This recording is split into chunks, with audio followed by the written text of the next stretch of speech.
Hey people, how are you all doing? It's Revival of Wisdom, and today we're going to be talking about your birth certificates and how we are slaves to a system and how they have trapped us into this system. Okay, so the first thing you need to understand about this system is there are two types of laws. You have the law of water, which is Admiralty law, and the law of the land. So the Admiralty law is the law of water, and this is what money is. Money is water. This is why we say liquidity, currency, the current. A current is water, something moving through something. Cash flow. And this is why banks are called banks, because a river bank is on either side of the water and it directs the currency. You see? So money is water. And as you can see here, Ripple, the cryptocurrency, Ripple, water Ripple, and they're building a bridge over water, overseas, international banking with cryptocurrency. So money is water, and this has specific laws about water, but water is the same everywhere, you see. What the difference is with the law of the land is that you can have different laws in different lands. I can't do certain things in the UK that people can do in America, for example. You see, that's the law of the land, but the law of water is the same because water is everywhere. Now, this is very important to understand when it comes to, you know, these birth certificates. So, Pope Gregory, this is where we're going to start off. Pope Gregory in 1582 took the Orthodox Eastern sunrise calendar and changed it to his own Gregorian timeline, not a calendar, a timeline.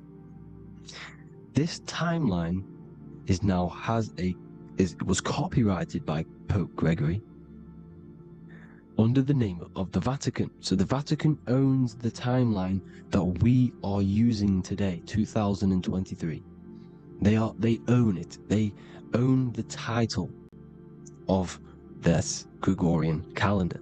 Okay. Therefore, anyone who is born under this copyrighted timeline, not calendar, they are subjected to Rome because Rome owns the timeline. They have a patent, a copyright for that timeline. What is on our birth certificates? That timeline. We are born underneath, we are subjected to the Vatican. This is why all birth certificates go to the Vatican. They own every single birth certificate. Okay? So when we use this timeline, we are subjecting ourselves to this timeline. Okay? Which the Vatican has a claim over. This calendar or timeline is set to sunset, not the sunrise, which is associated with death, darkness, and the moon, lunatics. You see, so this is a sunset calendar timeline. Okay, this is now, they've changed a couple things, right? They say that the new year is January the 1st. Okay, when we know this is in winter. January is winter, which is associated with darkness, death, the death of nature. So this is a death cult, people. These people are evil. They're so evil. The Vatican. And this is why we use April Fool's Day, because April is in Aries, and Aries is always the start of the zodiac. This is why Aries rules the head region. 12 zodiacs, 12 systems of the body. Each zodiac is associated with each part of the body, and this is why Aries is the head, cerebrum. But we're not going to talk about it in this video. But yes, that is what April Fool's Day is. They're putting it in your face. April Fool's Day is the real start of the year, when the sun starts to rise again, when the risen Savior is resurrected, when it's born again. This is when the Jews celebrate the Passover. This is when the Christians celebrate the resurrection of Jesus, and they eat lamb. The Jews eat lamb because we're in Aries, the new year. The sun is now born again, our risen Savior, the light of the world. So yes, this is what April Fool's Day is. It's the first day of the year, which they changed. Pope Gregory changed. So you need to understand is that you are in the womb. You are inside of a ship, because every ship, literally a ship, every ship is female. This is why they say she delivers the product, because she does deliver the product, you, the baby. Same thing with a ship, they deliver products. They are a she. And when they pull up to the bay, like you can see on this picture, they're pulling up to the bay. This is now called the birth canal. The ship is now in birth, on paper. Okay, this is law. And when they pull up, you know, they tie up to the bay, and now they get a certificate of manifest certifying all of the products which are on the ship and what they are bringing into that nation. Okay, so you're bringing in this many of that, you know, everything's on the certificate of manifest. And this certificate as manifest is also your birth certificate, because you are traveling through water when you are in the birth canal of your mother, because you are in water when you are in the womb, and you travel through the birth canal, and when you arrive you get a certificate of manifest with the name, how many, the quantity, you know what, that's your birth certificate. Okay, and this is what it is. We are a well, we're not a corporation, but we represent a corporation, which is your name in full capital letters. That is your corporation. You cannot physically tax a body, but you can tax a corporation. This is why we get charged. This is why we get taxed, because it all goes down to the corporation which our name represents, which we are subjecting ourselves to. We are subject, my name, I am subjecting myself to this name, and that name has a corporation which I represent, which I subject myself to. You see, this is how we are attached to this straw man, this character that they have built on paper. So it's a character which is on paper. This is what we represent. So when the woman gives birth, she delivers the baby, and then she has another substance. Now I'm going to break down how they attach this name to us, how they do it. Okay, our mother is carrying us the product in the womb, the water, and it goes, for example, it goes from the United Kingdom into a state-owned, corporate, federal-owned hospital, which is government-owned. She does not declare the package when she enters the building. Aha, so keep that in mind. When she delivers the package in the federal territory, she does not declare the package either when she leaves. Therefore, there is no evidence that we exist when we arrive. On paper. On paper, there is no evidence that we came into the building or left the building. We have not been declared. So we do not exist on paper at this point. When the woman gives birth, she delivers the baby, and then she has another substance, which is called the afterbirth material. Okay? This afterbirth material has the same DNA as our physical body, with the body, mind, and spirit. Okay? This is how they get this corporation. Hold on. The afterbirth material does not get claimed by the mother nor anyone. Therefore, they salvage that substance, because we are under the Vatican. Every state is all Catholic. Your birth certificate is Catholic. No matter what religion you think you are, every single birth certificate is Catholic, because we are subjected to Rome. All roads lead to Rome. Rome runs all of this. Okay? We're still under the Roman Empire. Okay, so Rome are Catholic and they believe in salvation. This is how religion comes into this. This is how they use religion to get this. So they salvage the afterbirth material and they claim it, and they salvage it and give it and charge it to Rome. And they give it a name. Here's the legal term, born alive. Here's what it says. Each product of such birth is considered live, born, and fully recognized as a human person. So each product of such birth, so that could be anything, the afterbirth, the person who actually comes out, the baby. So your afterbirth, which we do not take with us, we take the baby with us, they keep that in the hospital, they collect the afterbirth, and they salvage it, and they give it the name, which, it is us, we are a representative to that afterbirth material which they put the name on, they claimed, which is subject to Rome. So we are walking around our whole lives as a representative to that claimed salvaged afterbirth material, which the federal state have. Okay? We are under the Catholic Church, Vatican, therefore the afterbirth material is a child of God. See? On paper, therefore they believe in salvation and salvage the afterbirth material. This material has no mother or father. The state pick it up, it becomes a war to the courts and gets charged to the state. So we are a representative to that character they salvaged because it is the exact same DNA as you. Subject is the name or the title, and the matter is the physical aspect left behind in the hospital, which represents us. You see? So now we're moving on to Unum Sanctum. Unum Sanctum was in 1302, a very, very important year. Very important year. Unum Sanctum says this is basically how they claim everyone in the world. So the Vatican had all this power, all this gold, all these people under them.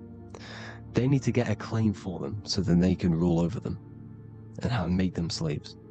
So what they did, they created Unum Sanctum. Pope Boniface VIII did this. And it says, the spiritual man judges of all things, and he himself is judged by no man. The spiritual man, keep that in mind, unless he invent like Manichaeus, two beginnings, which is false and judged by heretical, since according to the testimony of Moses, it is not in the beginnings, but in the beginning that God created heaven and earth.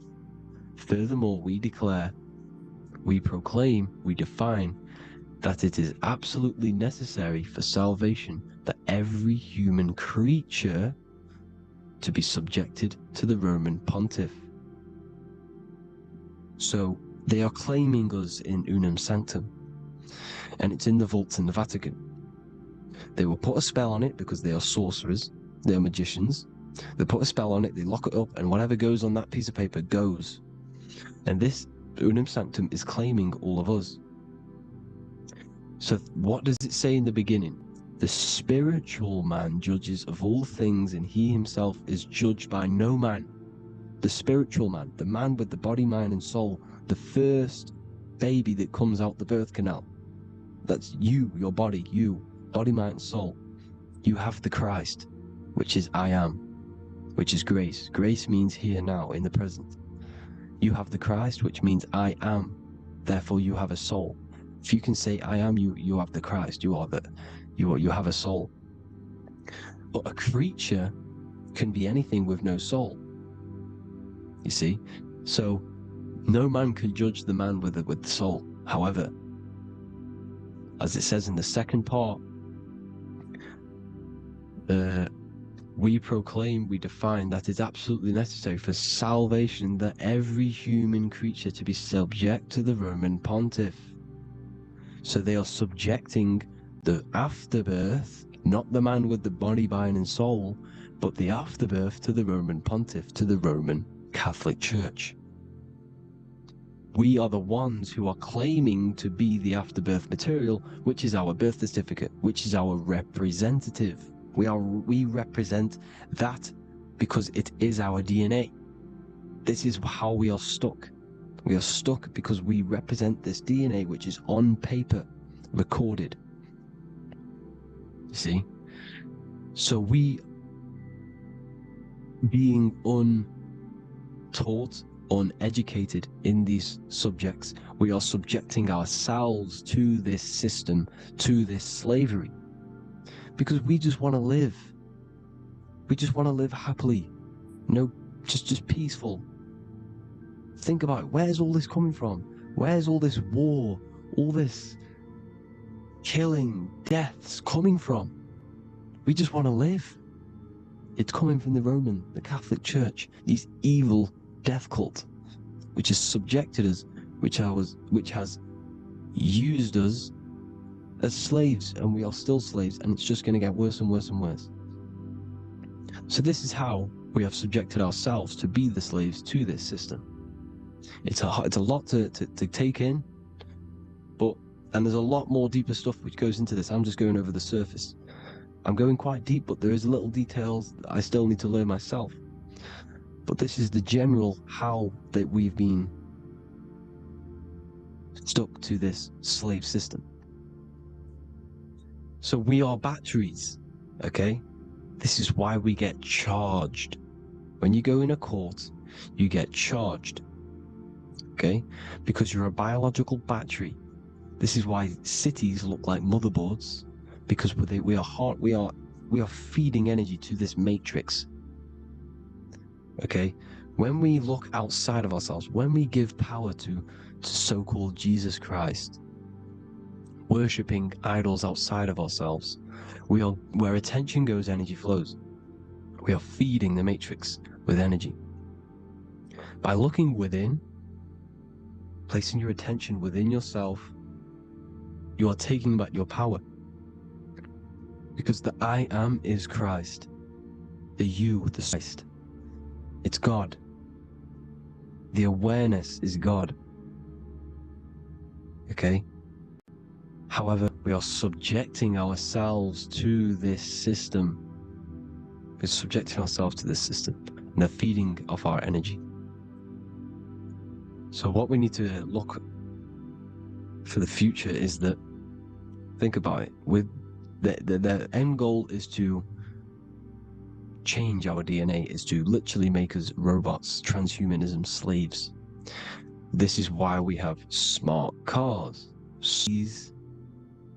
and all of this is going to be connected by the smart grid, which is 5G. This is why 5G is rolling out. 5G is going to connect all of these technologies to one. It's like a big net system. And you know why they're doing this? It's because all of this is going to be connected through AI, through this 5G, and that 5G is going to be controlled by the elites. So you say anything wrong, you do something wrong, you say the wrong thing online, they'll turn off your car, they'll turn off your phone, they'll turn off your smartwatch, they'll turn off your TV, because it's all going to be connected and controlled by the smart grid. And this is what the Great Reset is, people. But they're going to trap us inside of these 15-minute smart cities, so we can't leave the area, because they're going to use climate change as a tool to enslave us to not travel because of so-called climate change and the fumes that we are putting into the air, which is all BS. They're doing this to push these new cities, to push all of it. But listen, they're trying to get inside of your body. The only way they can do that is to get you addicted and using this technology. First, they got on the body with the smartphone. Well, first of all, we use the technology. We get used to it with it in our hand. The next step for them got onto the body. The next thing is to get inside of the body. This is the brain chip. You see how they've slowly lured their way in, slowly got you addicted to this technology, got you dependent on this technology. And what they're going to do is that they're going to mold society to be dependent on the brain chip. So in order, for example, if you want to go and pay for food, you're going to have to get a chip to pay for the food, because it's all going to be digital money. And that digital money will be connected to the chip, and you'll need the chip to pay for things. You see? So this is how they're slowly transhumanizing us. These phones, these apps, these things which are all which are all using, was created by Freemasons. Mason means traveler, because they travel the depths of the mind. They understand human consciousness. They understand the brain. They understand the mind. By the deepest root cause, they understand it. This is what Masonry is. It's the occult. So these technologies is designed by these people. This is why, because they understand human consciousness, the brain, the body, and the mind. So this is the advantage Freemasons have over us.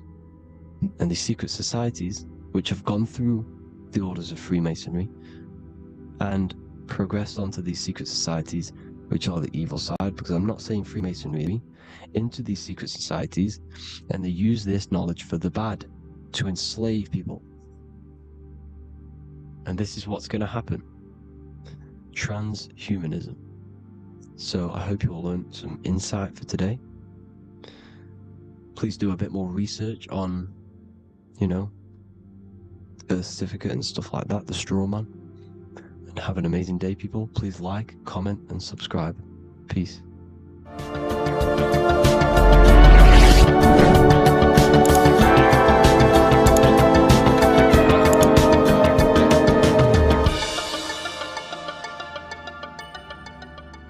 Neo is plugged in on the back of the neck, which is the reptilian brain stem. The reptilian brain is all to do with survival mode, survival state. It's always scanning the environment for safety, whether that's physically, emotionally, or mentally. It does not think. It is instant. For example, do I smack the guy or run off? If something happens to you, like a car's coming really quick to you, you do not think about this. The reptilian brain is the animal instinct that will instantly move your body on the instant reactions.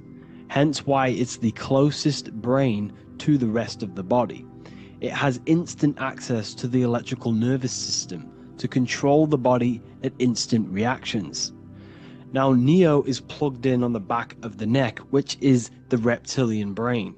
Therefore, the matrix is the body itself. It is the lowest state of consciousness. This is what it represents. The word matrix means womb. It translates to womb because your body is a womb.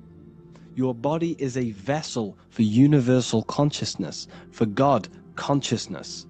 And the body is also a womb where you can be born again outside of this body by raising your consciousness, by awakening the neocortex. This is why Neo is called Neo, because it represents the neocortex. This is the higher aspect of our brain. This is all to do with new things, higher reasoning, higher thinking, new learning. You see, the brain is a receiver for universal consciousness. And what do I mean? It is a radio receiver. Think of it like this. You have a radio tower which emits frequencies. And each little frequency, 00.1, 00.2, 00.3, each 00 point is a different person. We are all the same universal consciousness, encapsulated inside of a different vessel. This is why our body is the temple of God inside of the Bible. Your body is a sacred temple of the divine essence of the universe.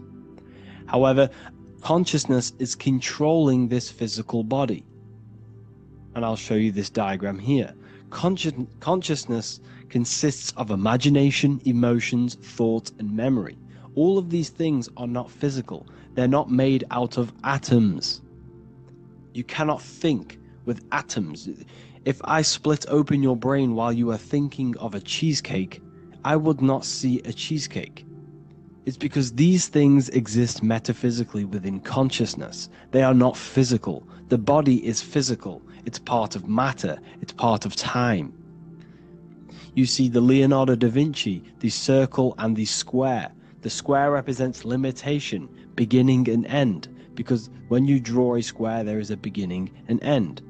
It represents the body, the mortal self, the ego, the echo. Then you have the spirit raised above, which represents spirit over matter, mind over matter. Invisible forces create physical forces. Everything physical exists in non-physical.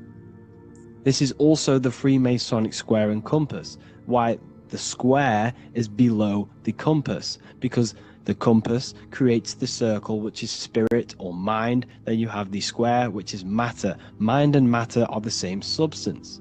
Mind creates matter through thought. Everything in this physical universe manifested through thought. Everything began as thought. So you are spirit and matter. You have a material body and a spiritual body. And you are right in the middle. This is why humans are very, very important. Because we have an animal nature, the reptilian brain, and a higher consciousness, the neocortex.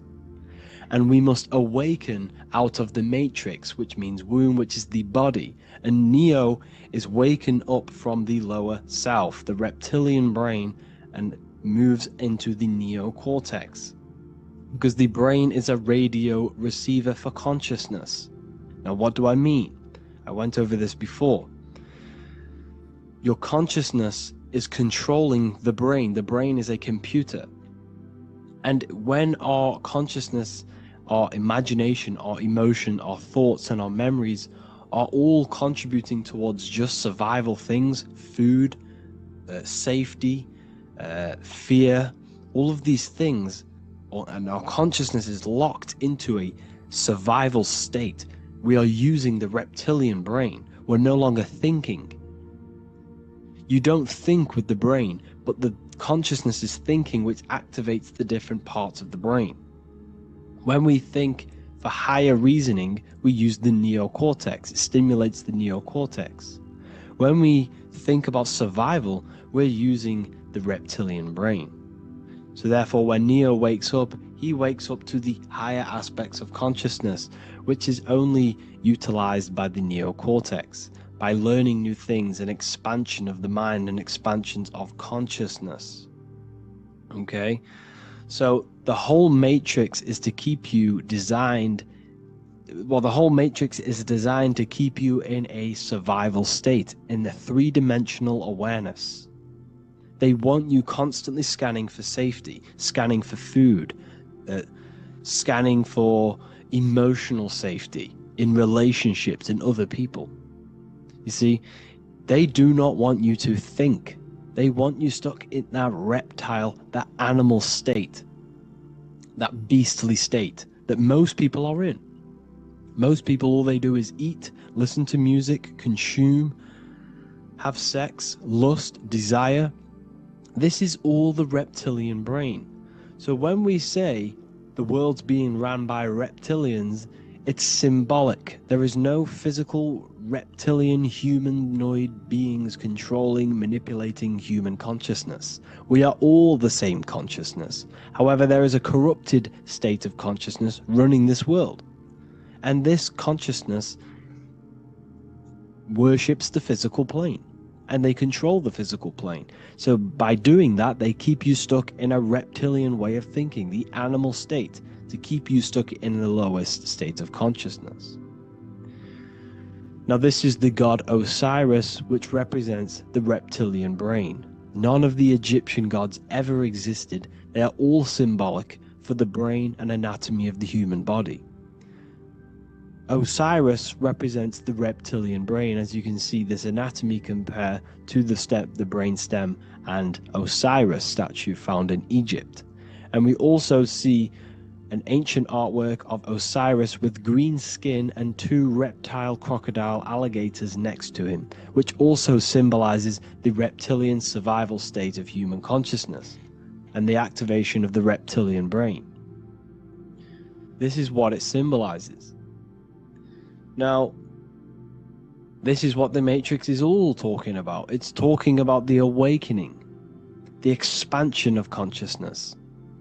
The word divine is dive in because you connect with the divine by diving inward. There is no man in the sky going to save you.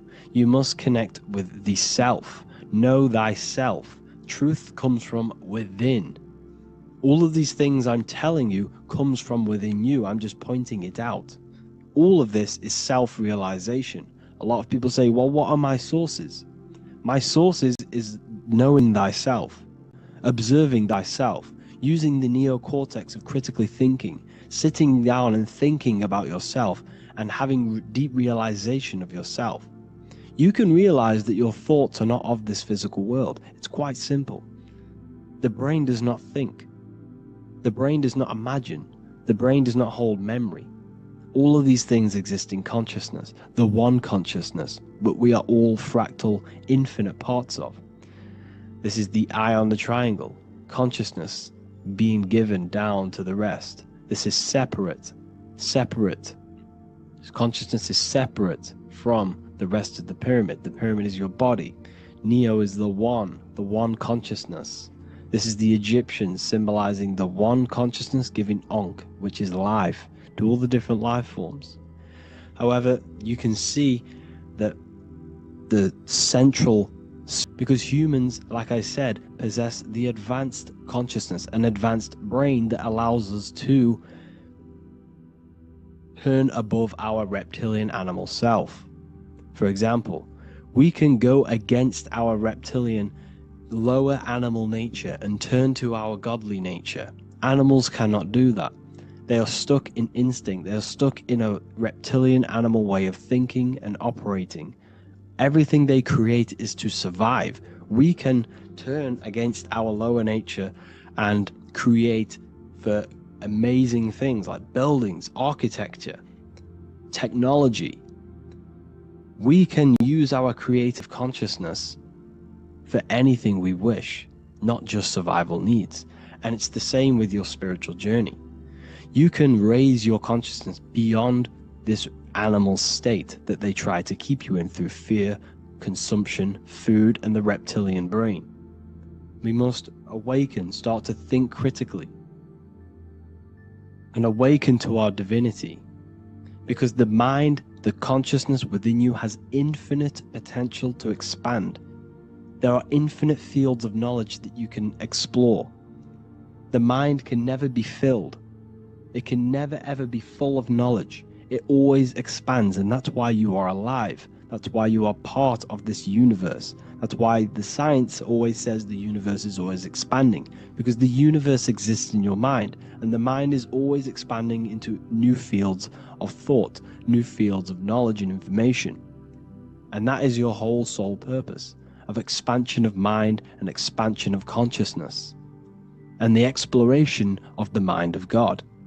We are living in the mind of God. You are a thought in the mind of God. You must awaken out of this body. This is why Jesus says you must be born again to see the kingdom of God. You must be born again. You must raise your consciousness beyond physical limitation and awaken to your divinity. That is pretty much it for this video. I hope you all understand this, that this is all symbolic for consciousness.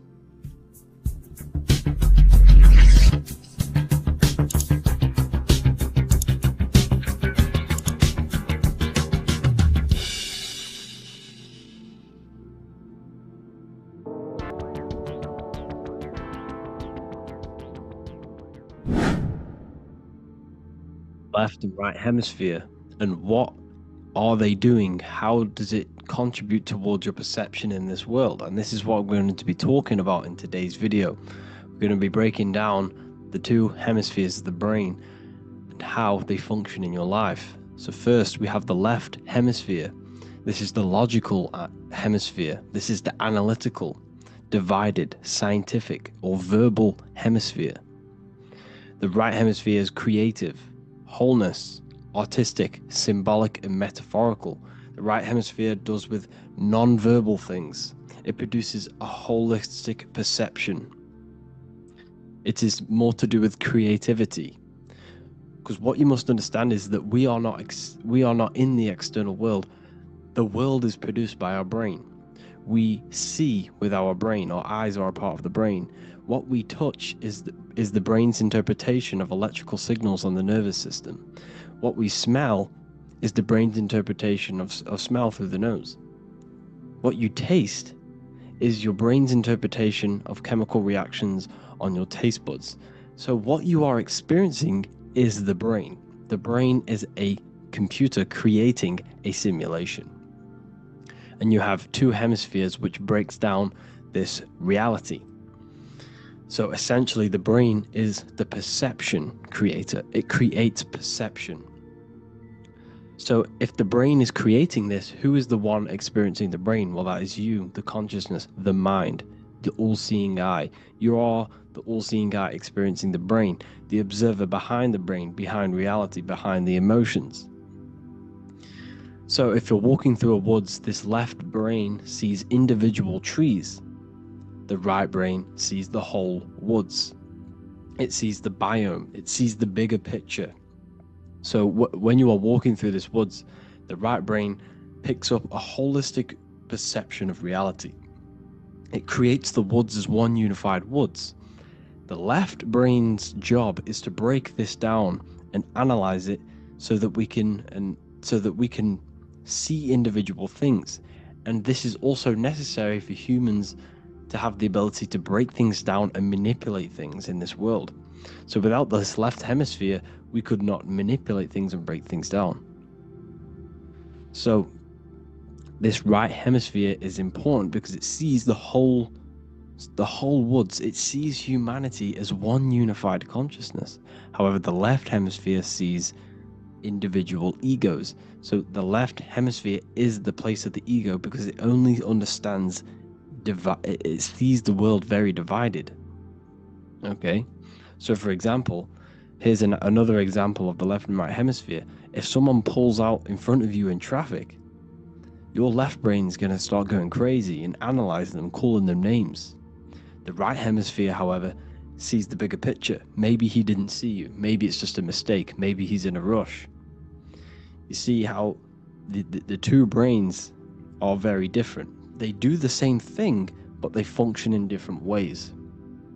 The right hemisphere is feminine, the left hemisphere is masculine. So, like I said, this person pulls out in front of you, you start to think with the left. If you start to perceive that in the left brain, you're going to start analyzing them, you're going to start going crazy and calling them names because you're analyzing it.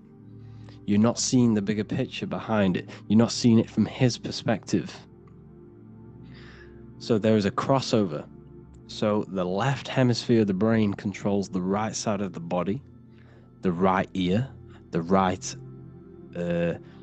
eye. Everything to do with the right side of the body is connected to the left hemisphere, and the right hemisphere controls everything on the left side of the body, including your eyes, your arms, your legs.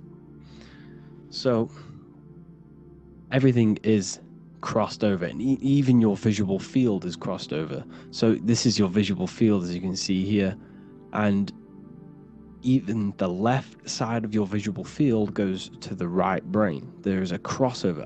No one really knows. There's not really a reason for this. However, this is how the human body is designed. As we all know, the human body is the most advanced piece of technology on the face of the earth. They cannot replicate the human body.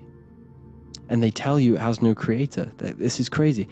People are that brainwashed, they can't even understand that their body is the most advanced piece of technology.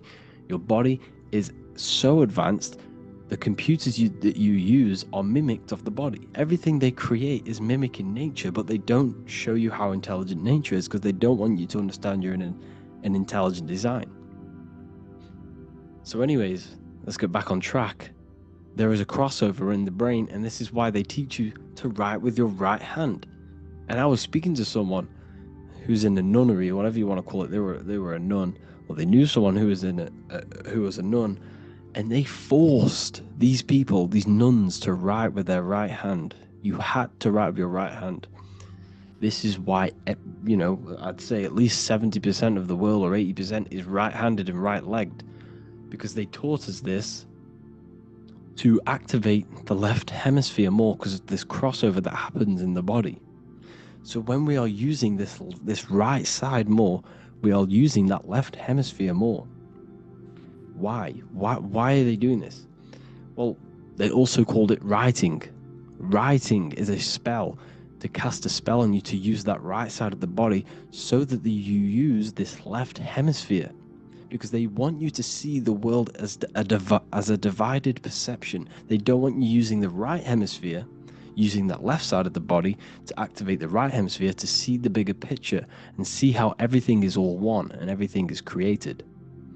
This left hemisphere domination keeps you from seeing the connections between everything, because that left hemisphere analyzes, it breaks things down. So when we are left hemisphere dominated by using the right side of the body, we are essentially seeing everything as divided. And this is why so many people will not understand my work, because my work connects dots and connects fields of knowledge, and makes you see the bigger picture.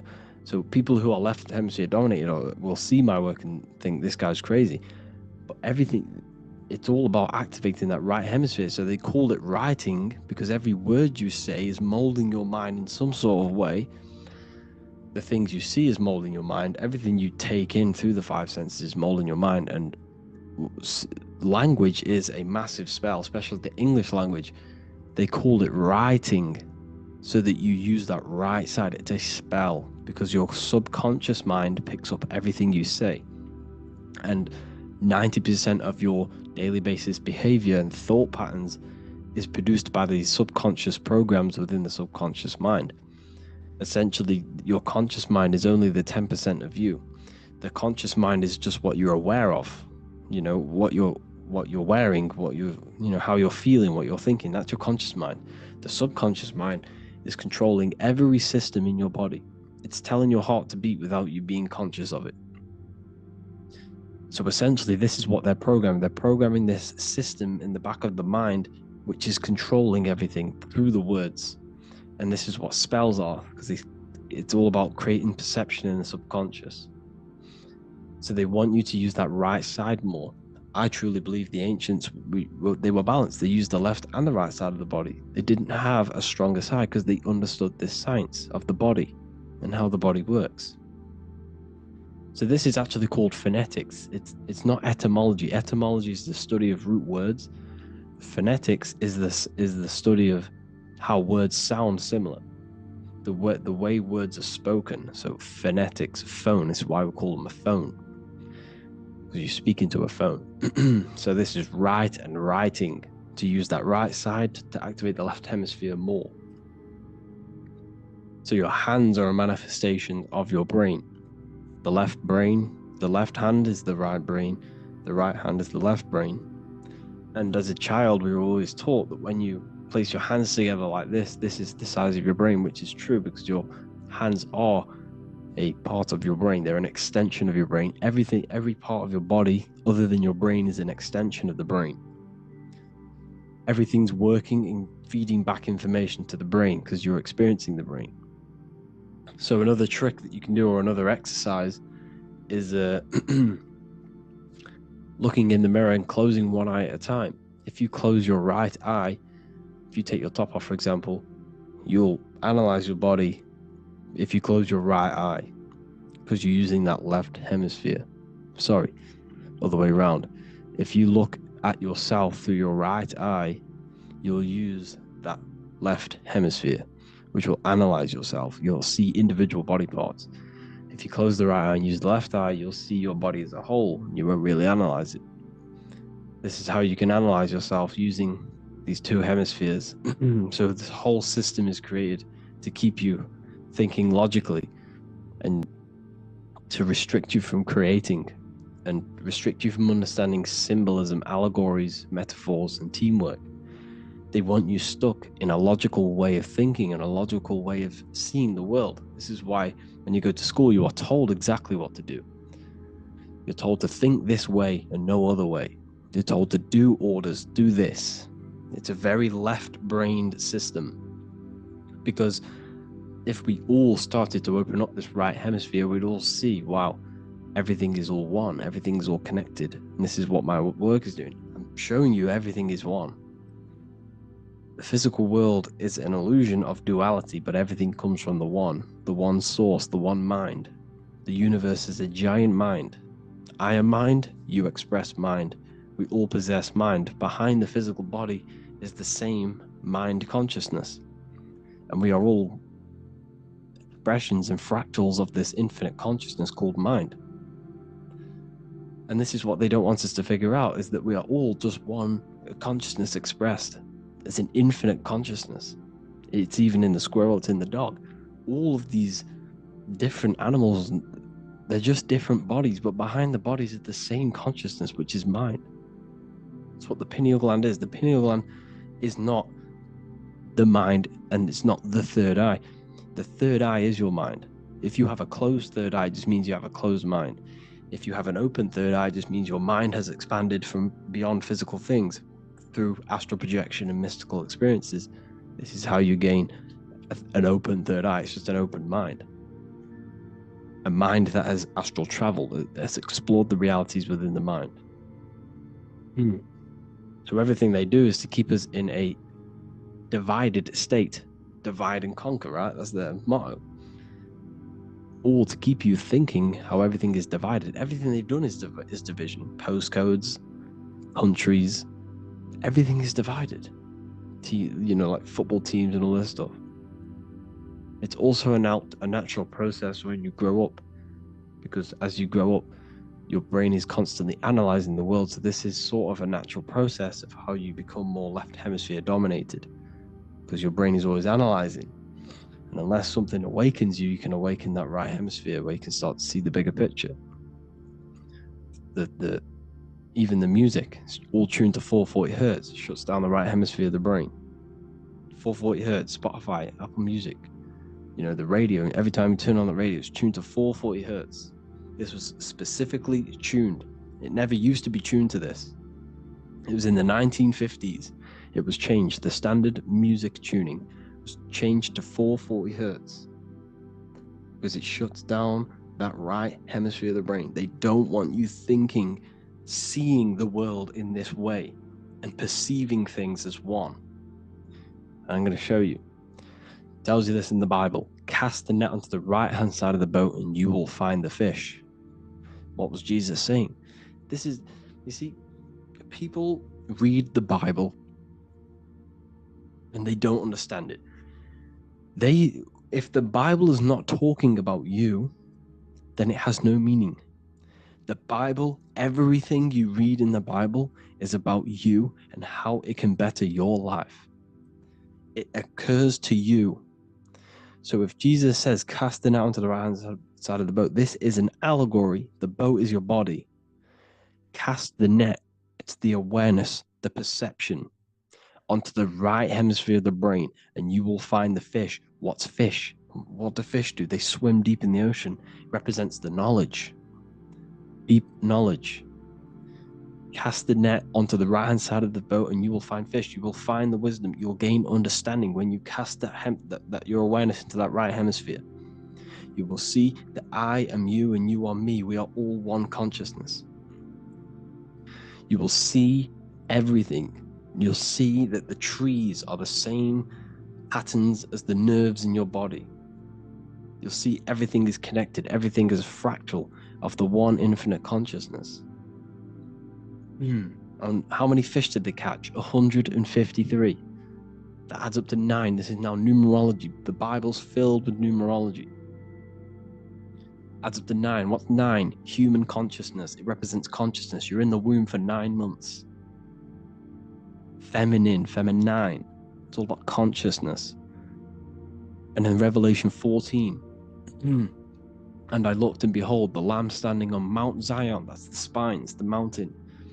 With him, 144,000. 144 adds up to 9. It represents consciousness on top of the spine. You see? And he had his name the name of his Father written on the forehead. What's the Father? The higher mind, the higher consciousness within you. Where is that? In the forehead, the pineal gland. The pineal gland is the radio receiver for the higher consciousness. Because every body part of the body has consciousness. Your heart has consciousness. Your gut has consciousness. You are thinking with these different consciousnesses. You think with the gut. You think with your penis. You are thinking with all these consciousness. And it's about raising your consciousness to the higher consciousness, which is the Father, the mind, in the head. Don't think with the lower parts of the body, because that is your animal nature. Think with the higher parts of the body. It's all representing consciousness. How to activate the right hemisphere of the brain? Well, it's all to do with non-verbal things. So music. Music will activate the right hemisphere. Make sure it's tuned to the right frequency though, 432 hertz, 528 hertz. Any frequency that adds up to 3, 6, or 9 is good for you. Meditation, turning off the thoughts, and you raise yourself to the higher brain. Symbolism. Symbolism is all right hemisphere. Reading between lines, metaphors, determining the Bible, it's all right hemisphered.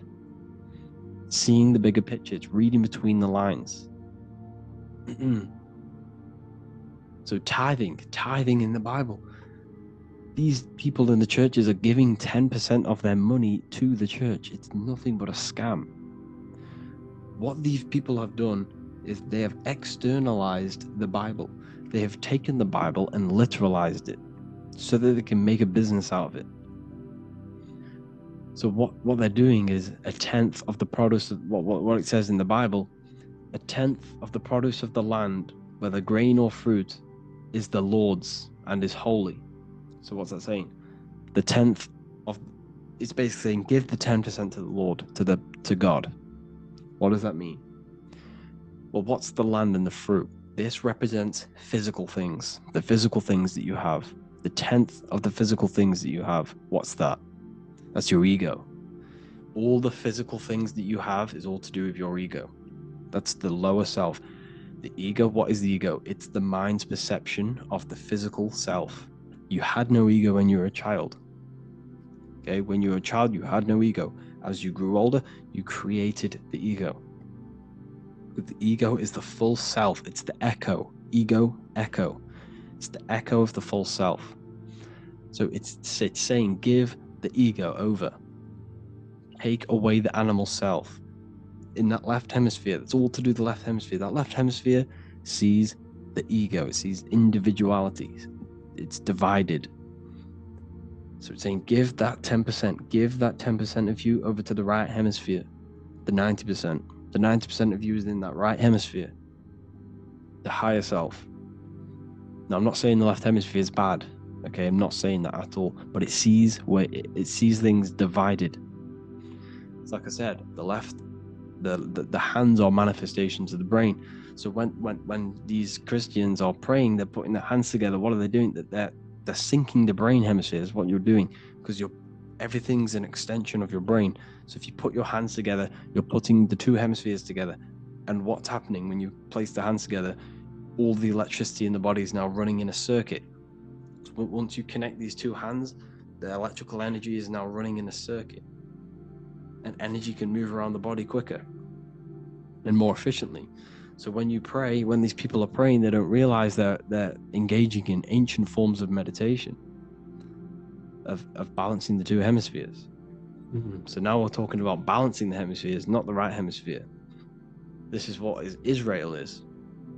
Look at the symbol for Israel, the up triangle and the downward triangle. What's that? The up triangle represents male. The downward triangle represents female. Okay? This is talking about the brains. Israel is Ra. Isis, which is female, the Egyptian god. Ra, El. El means God. El, electricity. That's the force of the physical world. It's the force that runs this world, electricity. It's the force of God. El, consciousness. It means God. Is, Ra, El. Isis, Ra, and El. It's the two hemispheres of the brain, the holy land of Israel. It's the holy land, it's the brain. Once these two hemispheres are synced, this is how you unlock your consciousness. This is the easiest way of astral projecting. Hemisphering, I forgot the word for it. Hemisphere synchronization, something like that. It's about syncing the hemispheres. This is how you unlock your consciousness. Once the brain is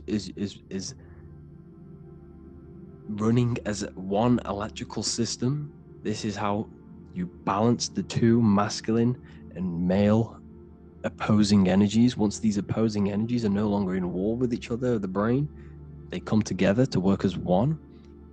You unlock your consciousness. You are born again. What happens when a male and female have sex? It creates a new child. It becomes one.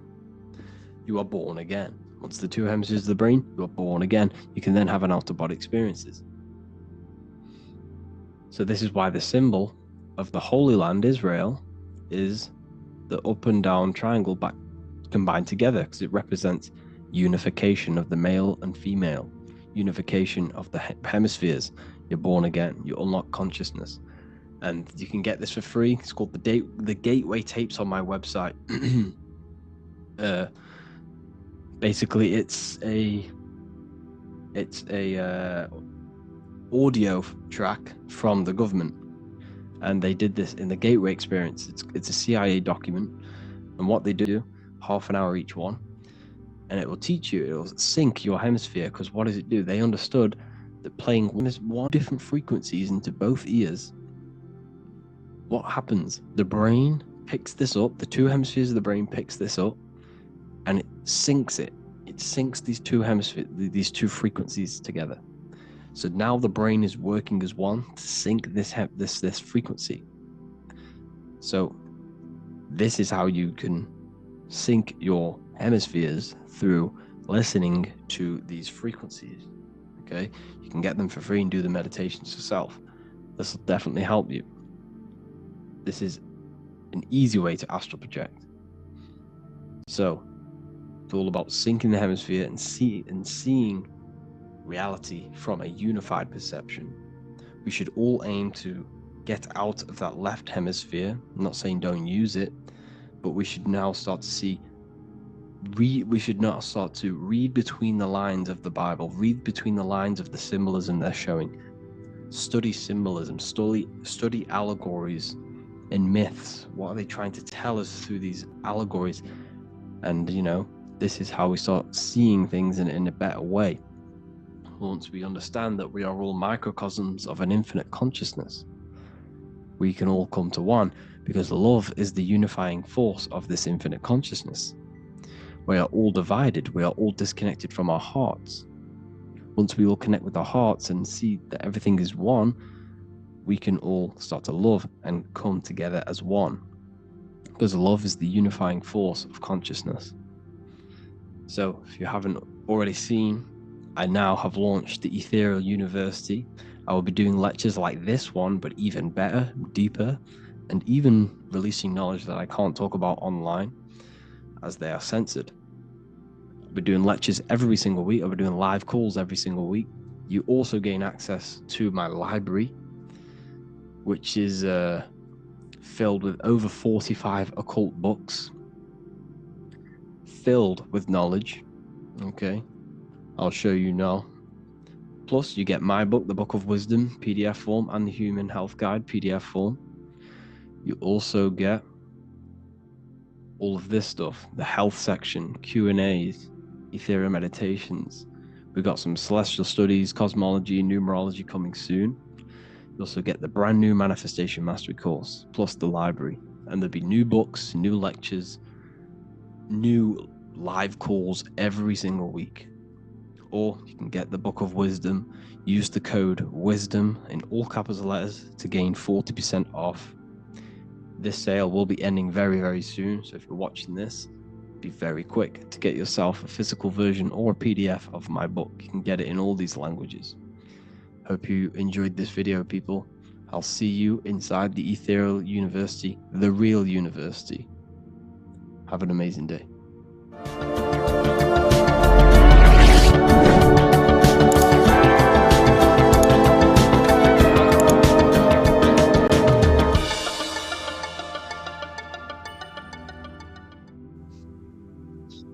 Matthew 21:1, Jesus went into the temple of God. Corinthians 3:16, do you not know that you are the temple of God? Now what is this telling you? That God is within you. Hence why in Luke 21:12 it tells you the kingdom of God is within you. And the side of your head region is called a temple for a reason. Because the brain encapsulates the mind. The brain is a physical manifestation of the mind. The heart is a physical manifestation of emotion. So we have these different layers of our consciousness. We have an intellectual, communicative aspect of our consciousness, which we would call the mind. We have an emotional aspect of our consciousness, which is the heart. And to communicate with the divine, it's all to do with the mind. Hence why the ancients always symbolize the mind being God. This is why Michelangelo always placed God inside of the brain on top of Sistine Chapel in the middle of the Vatican. He understood that God is in the brain. God is within you, not outside of you. The church tells you that God is in the sky because they are creating a externalization of the truth to create a business and a distraction, so that you don't find the divinity within you, so that you don't find your power. Now you have Adam, the physical man, the physical body, the ego, the lower self. And he is resting. He's not trying to reach to God, but God is reaching, because the higher consciousness within you is always trying to communicate with you. It's always trying to wake you up to your divinity. But the lower mind, the lower self, Adam, the physical self, is always in ignorance of truth, always in ignorance, and stays in a materialistic way of thinking, which is the lower animal self. And this is what we call a sleep, or an NPC. This is the lower mind of man. But all you have to do is to move your finger to touch God. You have to look within yourself, within the brain, meditate, and you can find God. This is why in the Bible we see many references to the human body and anatomy to truly connect with God. Kings 6:8, the door to the middle chamber was in the right side of the house, which is the right hemisphere of the brain. The middle chamber is the pineal gland, where the seat of your consciousness is, or the seat of your higher consciousness is, the mind. And they went up the winding stairs, which is your spinal column, into the middle chamber, and out of the middle chamber into the third. So they went up the winding stairs. This represents raising your consciousness up the winding stairs. Your spinal column acts as a stairway of consciousness. Depending on what sort of consciousness you are operating in, depends on what part of the spinal column you are using. Because the spinal column ascends and descends consciousness. What do I mean? If you are in a reproductive way of thinking, and you're always thinking about sex, you're jerking off all the time, and you're always eating, all of your brain's power and your mind's power is being descended into the lower aspects of the spinal column, which represents hell, the physical state of man, Adam, the ignorant state. We're basically living off low-level pleasures like an animal. And the stairway to heaven is your spinal column. They went up the winding stairs into the middle chamber, which is your mind, your pineal gland, and out of the middle into the third stage of consciousness, physical, etheric, astral. When you meditate and you start to raise your consciousness during meditation, you enter the astral plane when you turn off thought. But this is the middle chamber inside of the brain. Here we see another painting inside of Sistine's Chapel of God inside of the brain. This is the brainstem. This is the brain. This is the frontal lobe. This is the back lobe. This is the back lobe. This is the cerebellum. Here's the reptilian brainstem. Here's the claustrum. This is what we are seeing here. Anatomy. Here is another one in Sistine's Chapel in the middle of the Vatican. This is depicting the brainstem. God's neck looks exactly like the brainstem. Here we see a real brain compared to God's neck, because the neck is just below the brainstem. And this is what they are symbolizing, because they knew that God is within you. God is a part of the human body. God is inside of the body, because the body is a vessel for consciousness, for universal consciousness. Inside of you, inside of me, is the same spark of consciousness. And this same consciousness is spread out into every living essence, because everything comes from the one source, the one God, the one consciousness. Matthew 6:22-23. The light of the body is the eye. If therefore thine eye be single, thy whole body shall be full of light. Practicing the single eye. What is this? This is meditation. This is entering within yourself. So the Bible's telling you to practice the single eye. But if thine eye be evil, thy whole body shall be full of darkness. What does this mean? If your consciousness is in an evil way of thinking, if your mind is filled with an evil, negative mind space, then your body shall be filled with darkness, with evil, with negativity. Because negative thoughts destruct the body. Positive thoughts heal and regenerate the body. So he tells you to be, the light of the body is the eye, your consciousness, the inner eye of consciousness, the eye that lets you see. And what do I mean? You look with your two physical eyes, but you see with the inner eye. What you see is perception. You look with the two eyes, and what you see is perception. You are seeing, you are understanding, and that's what consciousness, the mind, gives you. Consciousness, or the mind, is the force that allows you to be a human being, that allows you to understand things and interact with things and make decisions. It's an infinite intelligence. See, the mind is not the brain. This is a big confusion with people. Hence why the eye on top of the pyramid is separate from the bottom half of the pyramid, because the consciousness is separate from the body, the eye, the all-seeing eye. It represents the observer, the eye that sees into this body, into this world, into this. You are the perceiver. You are the invisible spirit within the body. Theologians 4:17. After that, we are still alive, and our left will be caught up together with them in the clouds to meet the Lord in the air. You don't meet the Lord in the physical air. Okay? This symbolism of the ancient Christian artwork is showing you this is symbolic. These things never happened. There's no man in the sky. Moses didn't go on a mountain to meet with God. The air represents the mind. This is why you say you're an airhead when someone's very stupid.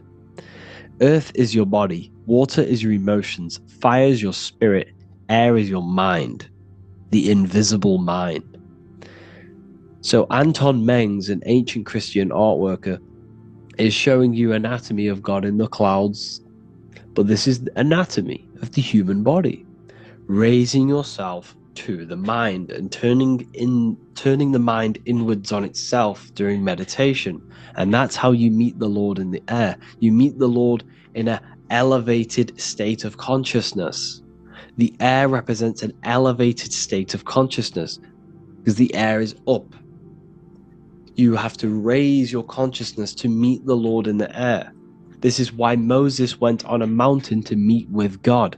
The mountain represents elevation of consciousness, raising the mind up the spinal column, taking all of the mind's attention away from the reproduction and the physical aspects of self and raising it to the brain and turning off the brain and going inward into the air.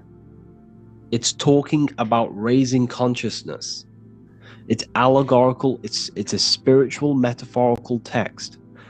The side of your head's called a temple because inside that where that temple is, right in the middle of where you call the temple, is the inner chamber, the open room, the holies of holies in the Bible, or the land flowing with milk and honey, or Mount Zion. There's so many different names for the brain, or the upper room where Jesus meets his 12 disciples, the 12 cranial nerves in your brain.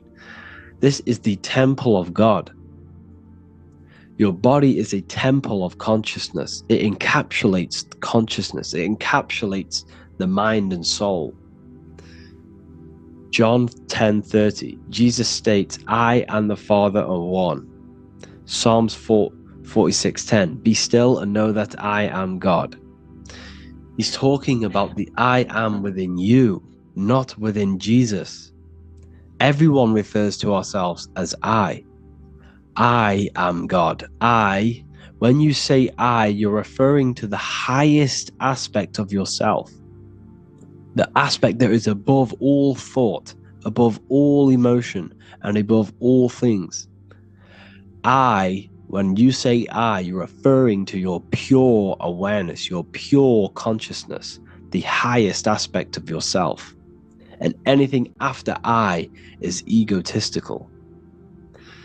I is God. The letter I is the Roman numerals for one, because there is one God, one consciousness. The letter I is one line, just like the number 1. Matthew 6:3-4, take no thought, therefore take no thought. Take no thought. He says this 5 times because you must turn off the 5 senses and take no thought to connect with God. Be still. This is telling you to meditate and know that I am God. The I am within you. I and the Father are one. I and God are one. You, who you think you are, is a completely wrong. The body is matter. Your name isn't you. Your job isn't you. Your reputation, your trauma, your memories, your friends, family, worries, bills, interests, dislikes, goals, passions. Anything to do with the thinking mind is not you. Who you think you are is a part of your thinking aspect of consciousness.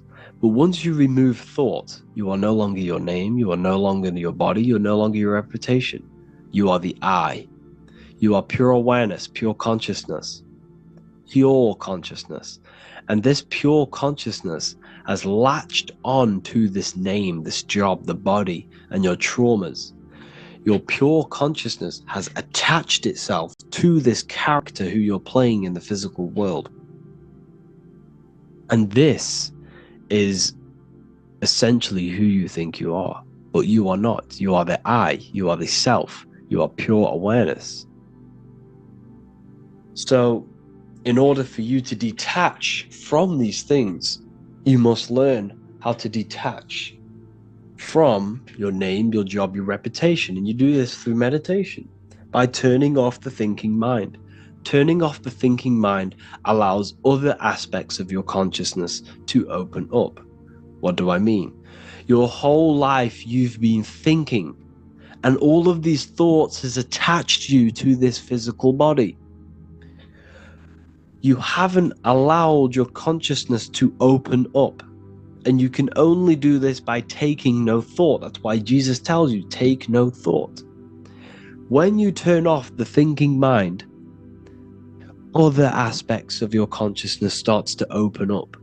Other aspects of your being can open up. And this is how you astral project. This is how you do all these mystical things and things to do with consciousness. It's taking no thought.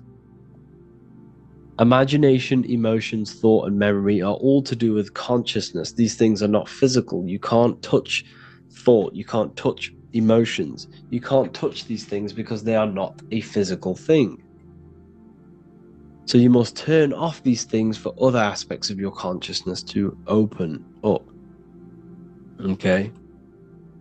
So essentially, the Bible is a metaphorical, astrological, numerological, metaphysical, spiritual, encoded text that talks about human anatomy, spirituality, and the true nature of the human experience.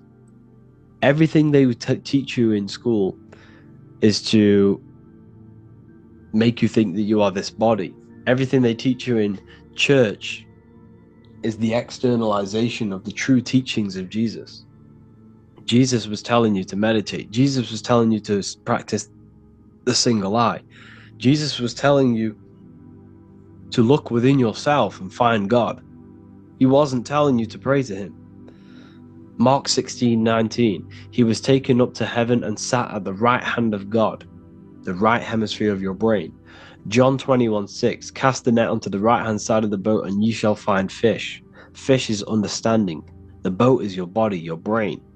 cast your awareness into the right side of your brain and you will find understanding, because the right side of your brain is all to do with the creative aspect and the intuition and the spiritual sides of your consciousness. This is why God is here. This is why Michelangelo depicted God in the right hemisphere of your brain, because this is all human anatomy. And I speak about all of this in the brand new Book of Wisdom, Volume 2, which is now available. The start of the revolution has begun. This book is truly going to change the way people see the world. It's got so many more topics than the last one. It's truly a revolution. It's written in so much detail. It's very practical. I cannot wait to share this one with you. I just want to say thank you for the opportunity for me to create this book, because without you, I couldn't have created this. And I just love sharing my work with you. And I thank every single one of you for the support, the watch, like the views and the likes, everything, especially the people who have joined the university and stuff like that. And for people who have joined the university, you do get a free Book of Wisdom paperback if you just go to the general chat and follow the description, follow what the instructions that I gave you in the chat, and you'll be able to order a free Book of Wisdom if you are inside of the university. Plus you get all of my other books, 2 books, and over 45 occult books on occult and esoteric things. You get lectures, live calls, a community, a manifestation mastery course, and a whole library and reoccurring updates every month, every week. So yeah, I hope you all enjoyed this video. Thank you all. Please leave a comment to help the algorithm, and leave a comment on what videos I should make. And yeah, I'll get to uploading on the YouTube a lot more now the second book is now released. I have a lot more time on my hands.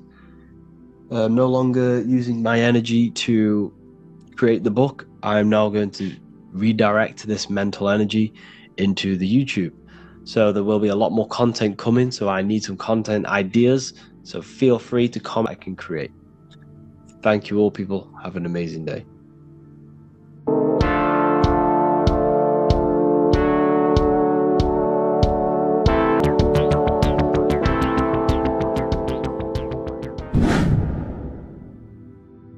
What is good, people? It's Revival of Wisdom. I hope you're all doing well. Now, this video is how to raise your holy oil or your kundalini. Let's get straight into this. So this is a monthly cycle. Every month, when the moon is in your zodiac sign, this oil is released. Now, the moon is in control of monthly cycles. For women, it's the menstrual cycle. Okay, the moon controls the night, emotions, water, fluids, and the mind. Okay, so this oil is produced in the claustrum. Now, the claustrum is at the center of the brain, to the pineal gland and the pituitary gland. Once it starts in the claustrum, this is the holy present. This is the present that Santa gives to us, Santa Claus. And it goes to the gland, and the pineal gland is the Ida and the Pingala. The Pingala is the pineal gland's nerve, which is the honey, which is the positive charge, electric. And the pituitary is the Ida nerve, which is the magnetic charge. This is the milk, the land flowing with milk and honey. This is the brain, the heaven, okay? And it travels down the spine using these 2 nerves, these electromagnetic charge. And this is what the ancients symbolized with the 2 serpents wrapped around the spinal cord, the Ida and the Pingala. And this travels down to the sacrum, or the solar plexus. Okay, so once it's here, okay, the spine is an elongation of the brain. So the spine is pretty much the brain. It's an extension of it. And it's kind of a microcosm of how we descended from heaven to physical reality, to physical matter, which is our consciousness has done. Our consciousness has descended from heaven into physical matter, and this is a microcosm of it.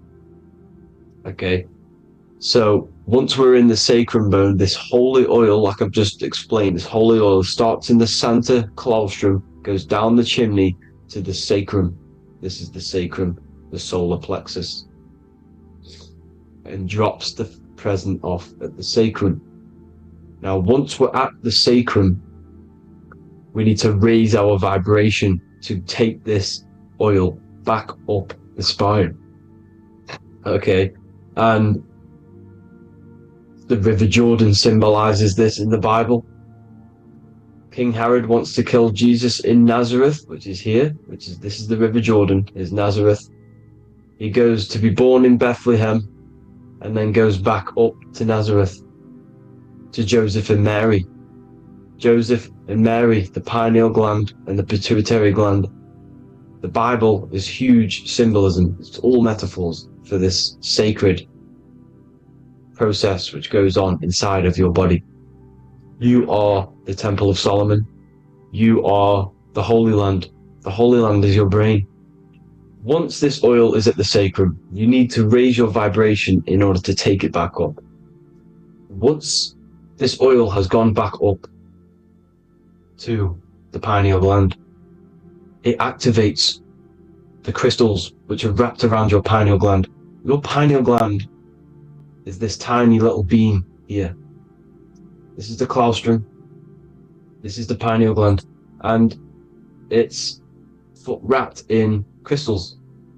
And when this oil travels back up the spine by raising your vibration back to the upper room where Jesus met the 12 disciples, or the 12 cranial nerves in the brain, and it activates and it turns on this pineal gland, and once it's turned on, it illuminates all the cells and the nerves in your brain and turns them all on and activates the higher God man, the God consciousness, Christ consciousness, and it regenerates the whole body. This is the secret to regeneration. It regenerates all the cells in the body. And this is how the ancients lived for thousands and thousands of years, as talked about in ancient texts. They lived for hundreds and thousands of years because they knew this secret. And this fluid, this brain fluid, the secretion, or the Christos in Greek, which means gold, because this is the alchemical process from turning lead to gold. Your body is the alchemical furnace. Now, the ancients knew about this center of the brain because they symboled it. This is the Eye of Ra, and it's the brain, and this is what's wrapped around our consciousness. Our consciousness isn't wrapped around the brain. The brain's all, okay? Now, the head, heaven, hell, heel at the bottom of your foot, that's hell. Head is heaven and hell. Simple. Now, the pineal gland produces DMT, which is dimethyltryptamine, which is known as the spirit molecule. So, let's move on. Now, when this oil travels up, back, the spine, the chimney, it crucifies at the top, which is called the vagus nerve. So when it reaches here, the optic thalamus, it crosses and crucifies once it's raised back up. And this is why Jesus dies at 33. He was crucified at 33. Because you have 33 vertebrae on the back of the spine. And then it's crucified by the cross of the vagus nerve. When this oil crosses the vagus nerve, this is the crucifixion at 33. And it symbolizes the death of the physical consciousness. You then become spirit. You then become God consciousness, activating the Kundalini, regenerating the body and the mind. Okay. The Garden of Eden. You are the Garden of Eden. The land of milk and honey is upstairs. The pituitary, which is the milk, the pineal gland, which is the honey, which is DMT. It even says this in the Bible. as he brought us into the place, and he has given us this land, a land flowing with milk and honey, which is also symbolized as the sun and the moon. The Bible also says the light of the body is the eye, not the eyes, the eye. If therefore thine eye be single, thy whole body shall be full of light. This is the activation of the pineal gland by raising this oil back up to the pineal gland, to the center of the brain. Neither shall they say, see that here, or see there, for behold, the kingdom of God is within you. So he's saying, don't look out there. Nothing is out there. It's all inside of you. Everything's inside of you. You're the universe. Now, how to raise this oil back up to the pineal gland? Every month, like I said, the moon controls the cycle. The moon controls monthly cycles. When the moon is going into your zodiac sign every month, this oil goes down the spine, and you must raise your frequency to get it back up. You must retain your seed. This is the most important.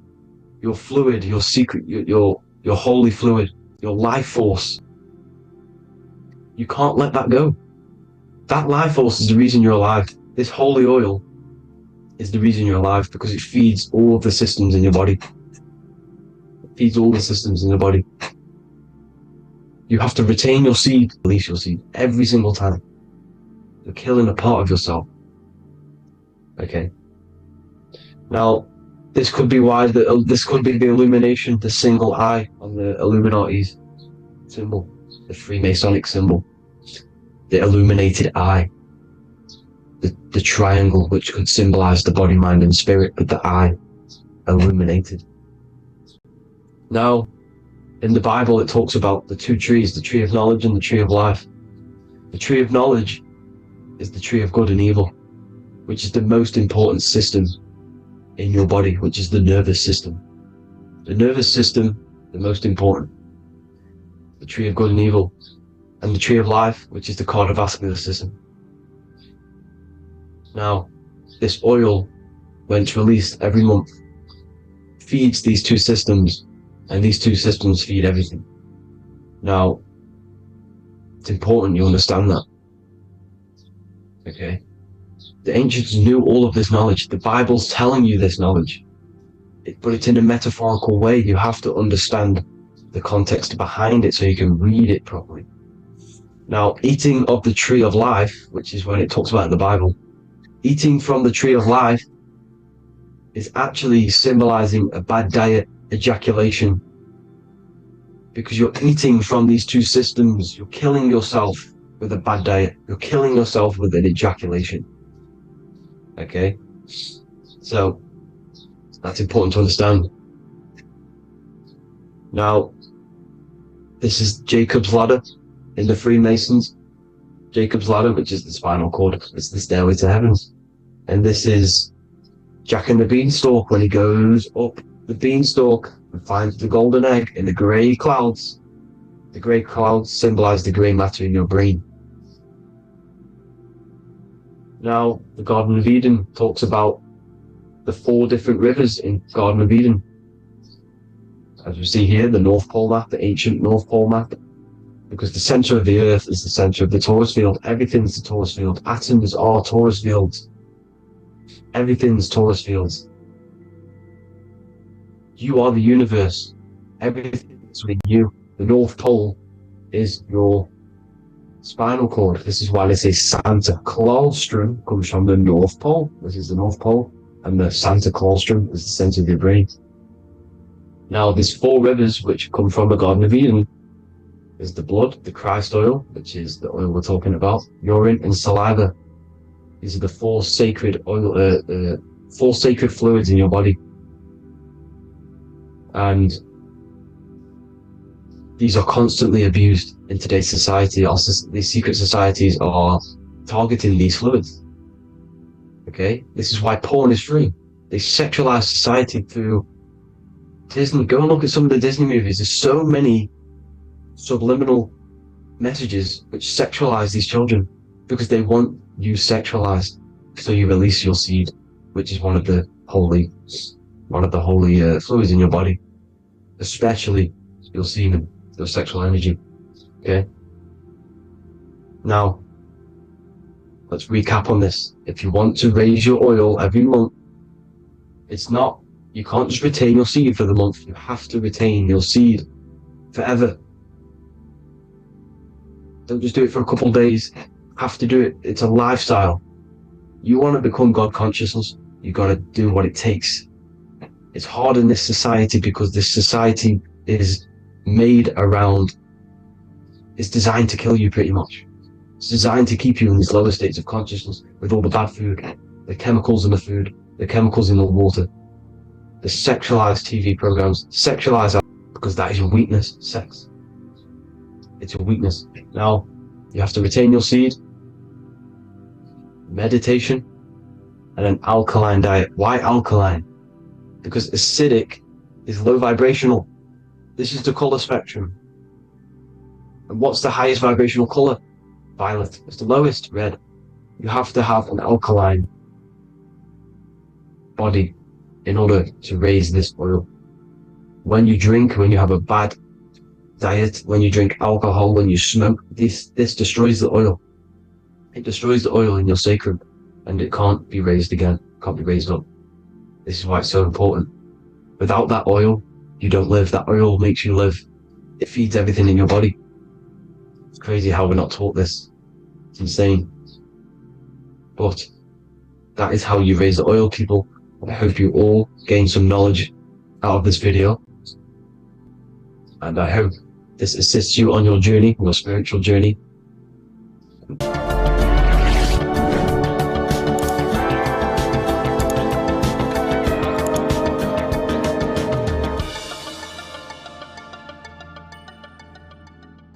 Geometry. This is the study of nature, of the codes, the mathematical codes behind physical reality. So today we're going to be going deep into geometry and the true esoteric internal geometry, the geometry that no one really talks about, and how geometry relates to human consciousness. So essentially, what we must understand when it comes to geometry, the basics of geometry is everything is vibrancy, creates a geometric shape, which is why in nature we see all of these different geometric shapes. All matter takes form in shapes. So if we put sand on a certain frequency, so matter is condensed energy, and each geometric shape is manifesting and showing a specific energy. Some shapes carry a square is what traps energy. So geometry and the flowers are basically how energy manifests itself into physical matter. We are in a world made out of energy or light. Light is energy. So everything in nature has these mathematical energetic codes. So geometry is basically the study of nature and the shapes that are in nature and their energetic principles. Because like I said, matter is energy. So this is what we call cymatics, when we place water in a petri dish and we shine light on top and we vibrate the water. And we can capture, this creates certain patterns. Each frequency, like you see here, has its own pattern. So what we are seeing here in the physical plane is essentially energy condensed into physical reality. We see it in the turtle. We see it in every single form in nature. Now, external geometry and normal geometry, we normally get taught that this is God's way of creating physical reality, which is essentially true. However, it's far more deeper than that. Far, far, far more deeper. Okay, so what geometry truly is, it's not God's codes to reality. What we must understand is what the brain truly is. And what we must understand is that we are not in the world. We are not in the universe. The universe is us ourselves, and the world is produced by our brain itself. Okay? So the way you must understand how the brain works, so what you visually see, so geometry is to do with what we visually see. And what we visually see is heavily connected with our eyes, which are an extension of the brain. The eyes are the brain. And essentially how we see is energy enters the eyes, and each eye goes to the optic nerve, and this energy is transferred into electricity, which travels to the back of the brain, to the visual cortex of our brain. And this is where the image is produced, what we see. Therefore, the world outside of us is truly inside of us. It's a projection from within the brain. The brain is an energy condenser, a decelerator, an energy decelerator. Everything outside of us is basically formless energy. It is formless energy vibrating at a certain frequency. So what the brain is, it's sucking in this energy, this light, and turning that frequency, that code, that light code, into a physical reality.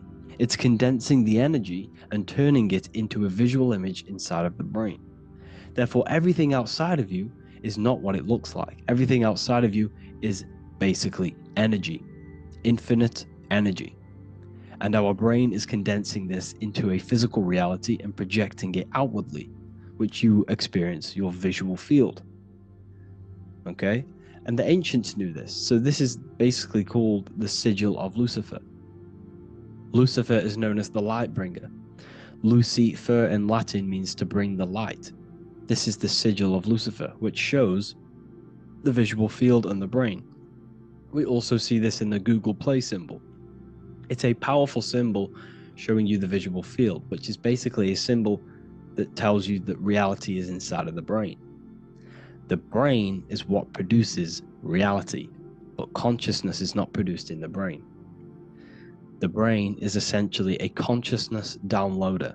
It's a computer, and it's a reality simulator. The body is a simulation of physical reality.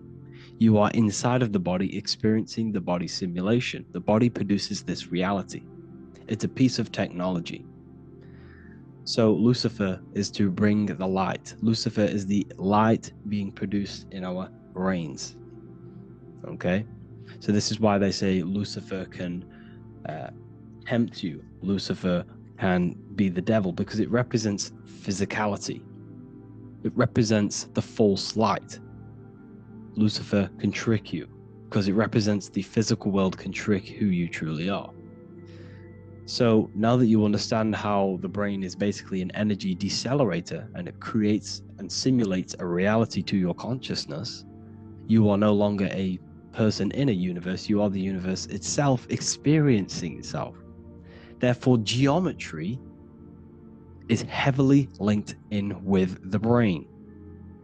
Geometry is essentially how your brain and how your eyes decode energy.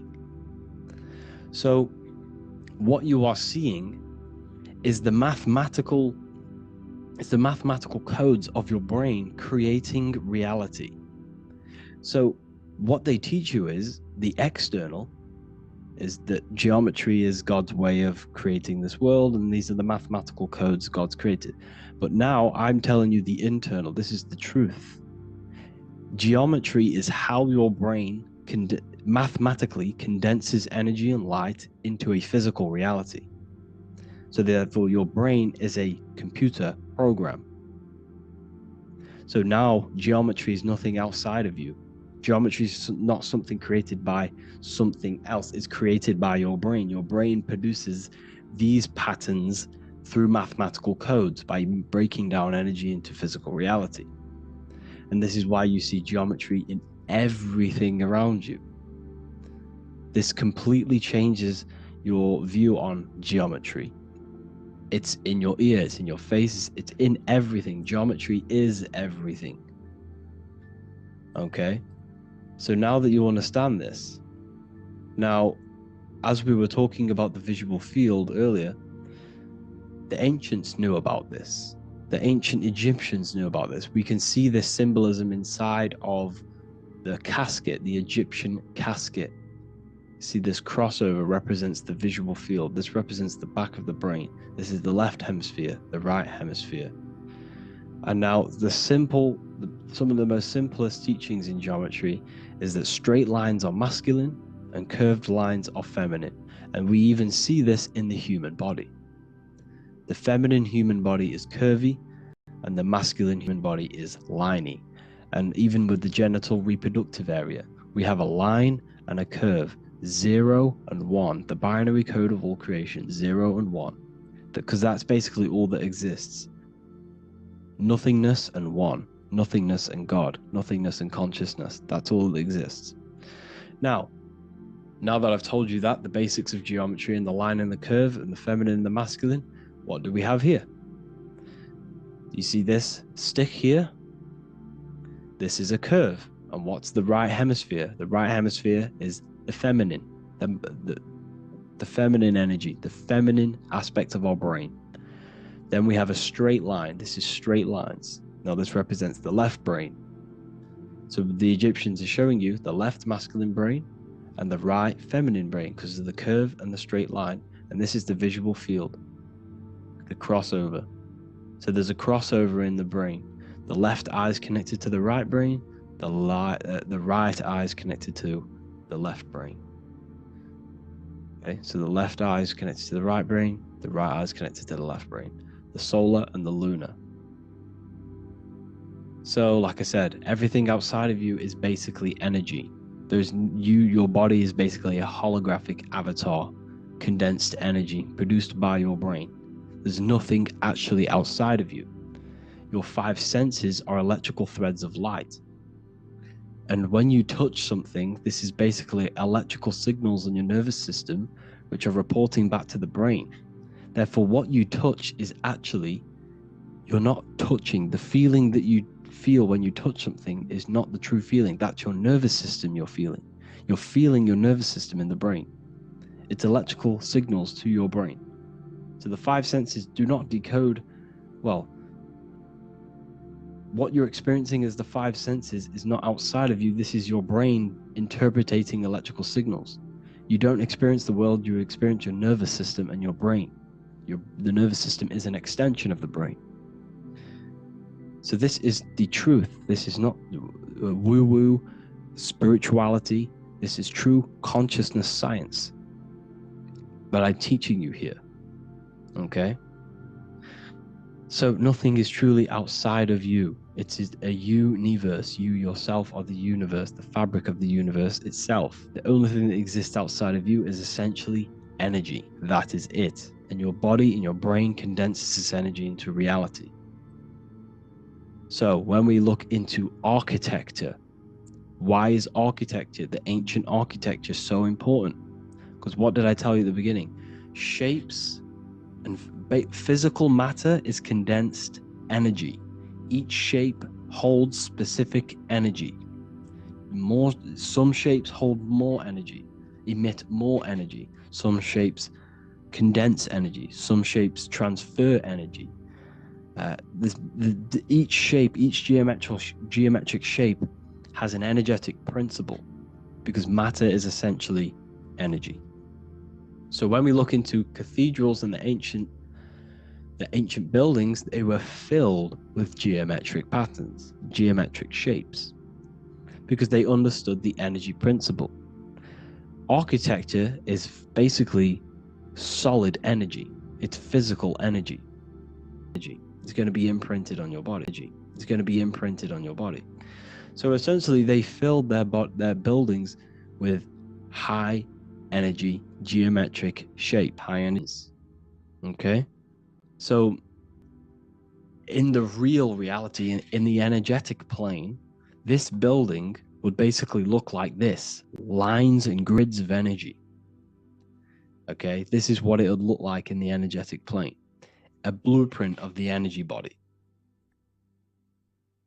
So As you see here, these are the different frequencies in a petri dish, of water in a petri dish.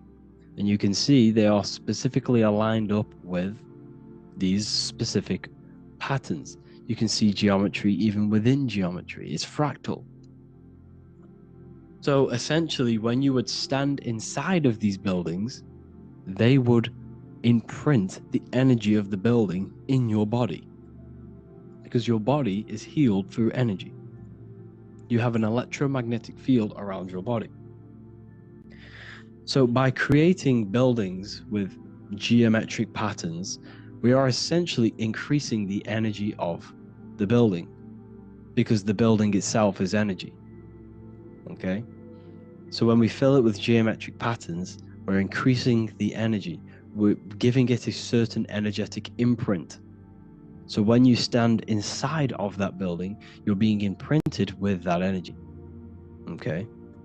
So especially with these windows, these stained glass windows. Well, why are they stained glass? Well, color is frequency. So when you have all of these different colors, and not only were they just painted, some of these colors are specific gemstones, crystals, natural stones, which all hold energetic principles. Each crystal is vibrating on a certain frequency. Wood has its own frequency. Metal has its own frequency. What you must understand is that everything in nature is not just a piece of matter. It's vibrating. The atoms of wood are vibrating on a certain level, which give it a certain energetic principle. Each crystal is vibrating. The atoms of the crystal are vibrating on a certain frequency, which give it a certain energetic principle, quality. So each thing, this is why the ancients were obsessed with natural stones, natural things, crystals, natural metals, and they wore different metals, different things like copper on their bodies, because they understood the atoms of these natural things are vibrating, which give certain qualities to you if you wear them. So you're not wearing it, you're basically putting that frequency onto your body, because they understood this is energy. If I put copper on my body, I'm not putting copper on the body, I'm putting the frequency and the energy of the atoms onto my skin, and that frequency of them atoms are going to vibrate my skin, that frequency, and heal my body. So this is why this is so important. So each building is an energetic code. Okay, so when you stand in these buildings, it can heal your body. This is why when people walk into these ancient churches, they feel like they've met God. They feel a certain way. They feel so amazing when they enter these churches. They feel holy, for example. It's not because God's there. It's not because these man in the sky dwells in these holy places. It's because the energy of these buildings affect our consciousness. They increase your energy. They raise your vibration. They heal your body, they heal your cells, they imprint the water in your body, especially with these stained glass windows. Like I went a bit on a tangent there, but these stained glass windows were encoded, well, they use different gemstones, different lights, different colors. And when the sun would shine through this window, well, what's the sun? The sun is light. Light is energy. The sun's light would go through this filter of the window, of the crystals and the different gemstones and the different colors, and the sun's light would be encoded, imprinted with these crystals, with these colors and these natural glasses which have healing energetic principles. And when you are inside that building, the sun's encoded energy of the window would be imprinted into your body, into your energy field, and it will heal your energy field, and it would heal your body, your cells on a cellular level. Because your body is what? 60 to 70 to 80, some people say 80% water. And water is encoded with vibration. If you say certain things into water, it gives it a specific geometric pattern, like I broke down in the beginning. If you say love to a water and then freeze it, it will go to this. If you say hate, it will go to a distorted pattern. So when you are in these buildings, you're being imprinted by the energetic codes of these buildings, the energetic principles of the windows, of the structure itself. The ancients never used to build in squares. Their buildings, their insides were never square rooms, because they understood squares trap energy. They always had pointed roofs so energy can escape. So there's many little things that we need to look into geometry. For example, when you see magicians, when you look at ancient magic, why do they stand in circles with different geometric patterns? They use different geometric shapes. Why? Because shapes are energy. They hold specific energy. So when the magician stands in a circle with a pentacle, they're working with the energy of that pentacle. You can work with different energies based upon the different geometric shapes that you draw. And you can use this in your structure, in your architecture, in your work, and it can influence everything. So this is the true geometry. I hope you gained a deeper understanding on geometry and how it relates with you and your consciousness. Like I said earlier, your brain produces geometry. It's basically how your brain decodes energy. It's not God, how God creates this reality. And no, you're in this reality. You are the reality itself. Your body produces the reality. Therefore, geometry is one with you. So therefore, if I play with the geometry of the buildings, for example, like the government have, everything's in squares. If you look outside, everything's a square, everything's a rectangle. You go to a city, every window is a rectangle, every building is a rectangle. You live in a box room, everything is boxed and squared off in this reality, in this modern society. Why? Because they're trapping energy. The box is the cube is the most simple geometric shape, which basically condenses energy and it traps energy. And if you subconsciously see squares all the time, your phone's a square, your TV screen, everything's a square, your keyboard, your desk. Go and look at the ancients. They never used to build in squares and cubes. And if you go into nature, you'll never see squares and cubes. Nature doesn't create squares and cubes. Everything in the modern society is squares and cubes to simple your consciousness down, to dumb your brain down. So the ancients built very, very complex structures. Why? Because they understood what we see affects our brains, because our brains decodes reality and creates reality. If you see a sophisticated building, this is going to give you a sophisticated mind and raise your IQ levels over time, subconsciously. I'm not saying if you look at this building, you're going to become smart. I'm saying if every single building in your environment, ment is mind, mental, every single building in your environment was this complex and complicated, it would increase your IQ on a subconscious level. It'd make you more complex, make you more intelligent. So they've dumbed everything down. They've dulled everything down. Look at everything. Everything is being dulled down. So anyways, I hope you all gained a better understanding on this. If you want to gain more occult knowledge and esoteric knowledge, make sure to read the Book of Wisdom Volume 2. If you're inside the university, you can get this book for free.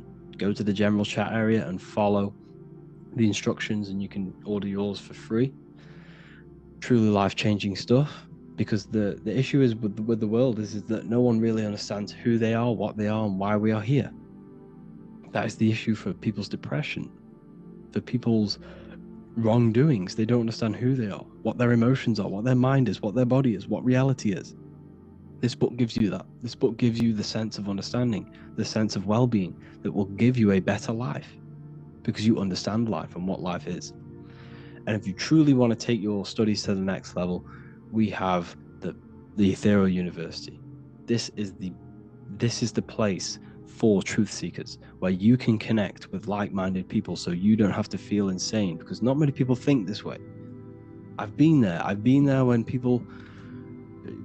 you wake up and not many people around you are thinking the same way, and you start to feel a bit insane and you can't really talk to people about these things. That's why I created this, so you can connect with people and learn at the same time and become the best version of yourself by understanding truth and knowledge. If you join, you'll gain access to free live calls every single week, every single Saturday morning. We do live calls. You can ask me questions and comment. And thank you all for tapping in.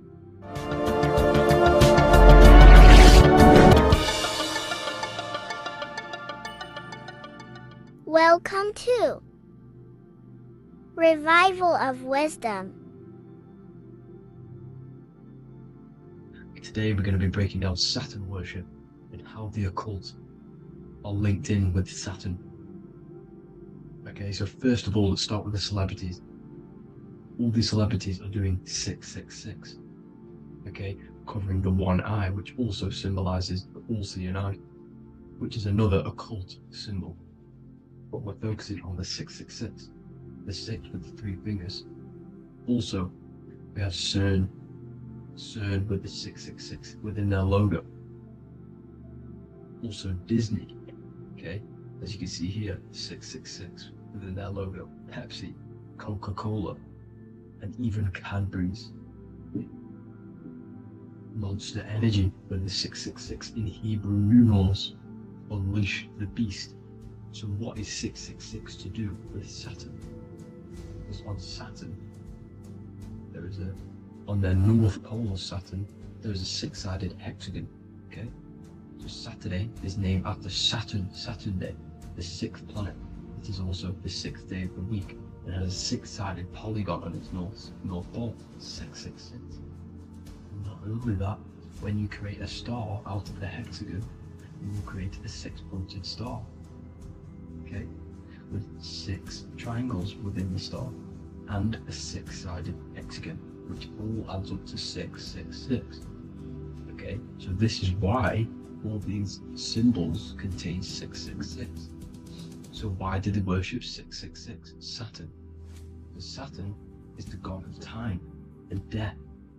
Okay, and order and lessons. Okay, Saturn is a very cold and dry being. That is the 6th planet from the sun. Okay, Saturn represents the winter, which symbolizes death. Okay, because all nature dies within winter because the sun's not there.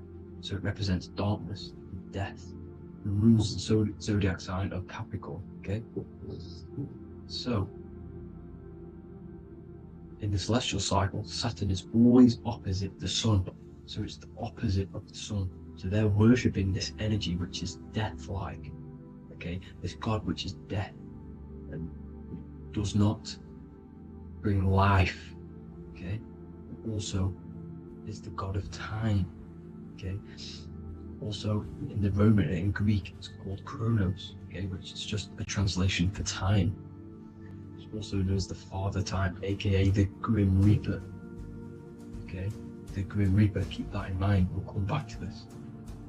Here are some more logos with Saturn. Okay, NAG, Internet, Wi-Fi. Okay, all these occult logos all worship Saturn. They are a satanic occult. They worship this death god, this evil god. Okay, this is where the cube now comes in. Okay, because what colour is associated with Saturn? It's black, because it's the absence of light. It's opposite the sun. So black is the colour associated with Saturn. Each planet has its own colour associated with it. Okay, so when you make the cube, okay, as you can see here, the cube out of the polygon, it creates what? A black cube.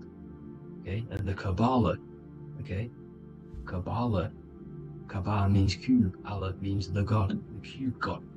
These religions are secretly worshipping this cube god, the god of death, Saturn, Satan. It's the same entity behind it all. Okay, so also we have these black cubes in Australia, Denmark, all around the world, these black cubes, because this occult is worldwide. Saturn, Satan taking over this realm. Okay, also with this black cube, they walk around it like the rings of Saturn. It's around the black cube of Saturn with the rings, they walk around in circles. What are circles? Cycles. What is a cycle? Time. The time god. This is why it has a ring around it, because it represents time, cycles. Okay, and this is another depiction of Saturn, always depicted with this Reaper staff. Okay, keep in mind this staff, just like just like we associate him, aka the Grim Reaper. The Grim Reaper also wears a black robe, representing Saturn with the same staff. Can you see it? This is where it comes in. Okay? The same thing, look, the same staff with the black robe. Black representing Saturn, the god of death. Okay, the Grim Reaper, Satan. Okay. Also, when you graduate from university, what do? You wear a cube on your head, a black cube with a black robe. This is Saturn worship. See, this is how Saturn, Satan, has tricked the world into worshipping him, not God, the sun, which represents God. So what is a corona? Because a corona is a crown, a circle, okay? A set of concentric circles of light seen around a luminous body. So Saturn, so this is why they used to worship Saturn by wearing crowns in ancient days, and we still do to this day. The king or queen has a crown, a corona. Also, corona, the drink. Corona adds up to 666, just like Saturn is 666. But like you see in the corona, you see the staff. You see this staff, just like the staff of Saturn, the Saturn god, like the Grim Reaper, with the black robe and the staff, just like the Saturn god. What is the Grim Reaper?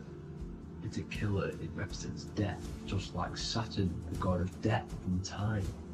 So all these occults and secret societies all worship the 666 god, which is Saturn, Satan. All of our energy is being put into Saturn. Okay, and Saturn, Satan, is harnessing all of this energy. So gradually, this is what the mark of the beast is. Like it says in the Bible, the mark of the beast, or the name of the beast. Here is wisdom. Let it know that you have to understand and count the number of the beast, for it is 6. It is the number 6 of a man, and is 600, 666, 666. So this is what the mark of the beast is. They are going to eventually put green chips, just like Neuralink, which is what Elon Musk is pushing. Okay, so this chip is the mark of the beast, and it's going to be implanted to our hands or brains. Okay, and they will manipulate our consciousness, and it will manipulate our DNA, and it will directly connect us to AI, and AI is linked in with Saturn, Satan, as the demons and the people who rule this world are in love with AI. They want to connect humans to AI. And this will control our consciousness completely and give all of our energy back to Saturn, Satan, this deity that they all worship. Just like when you get married, you wear a wedding ring, the rings of Saturn, over the finger, which represents the sun. So you're basically seeing Saturn over the sun. The sun is the son of God. It represents the sun, represents God. So you are putting Saturn over the sun. So thank you guys all for tuning in. I'm going to leave you guys here. Please leave a like, comment some topics that you want me to talk about, and please subscribe for more amazing content. God bless.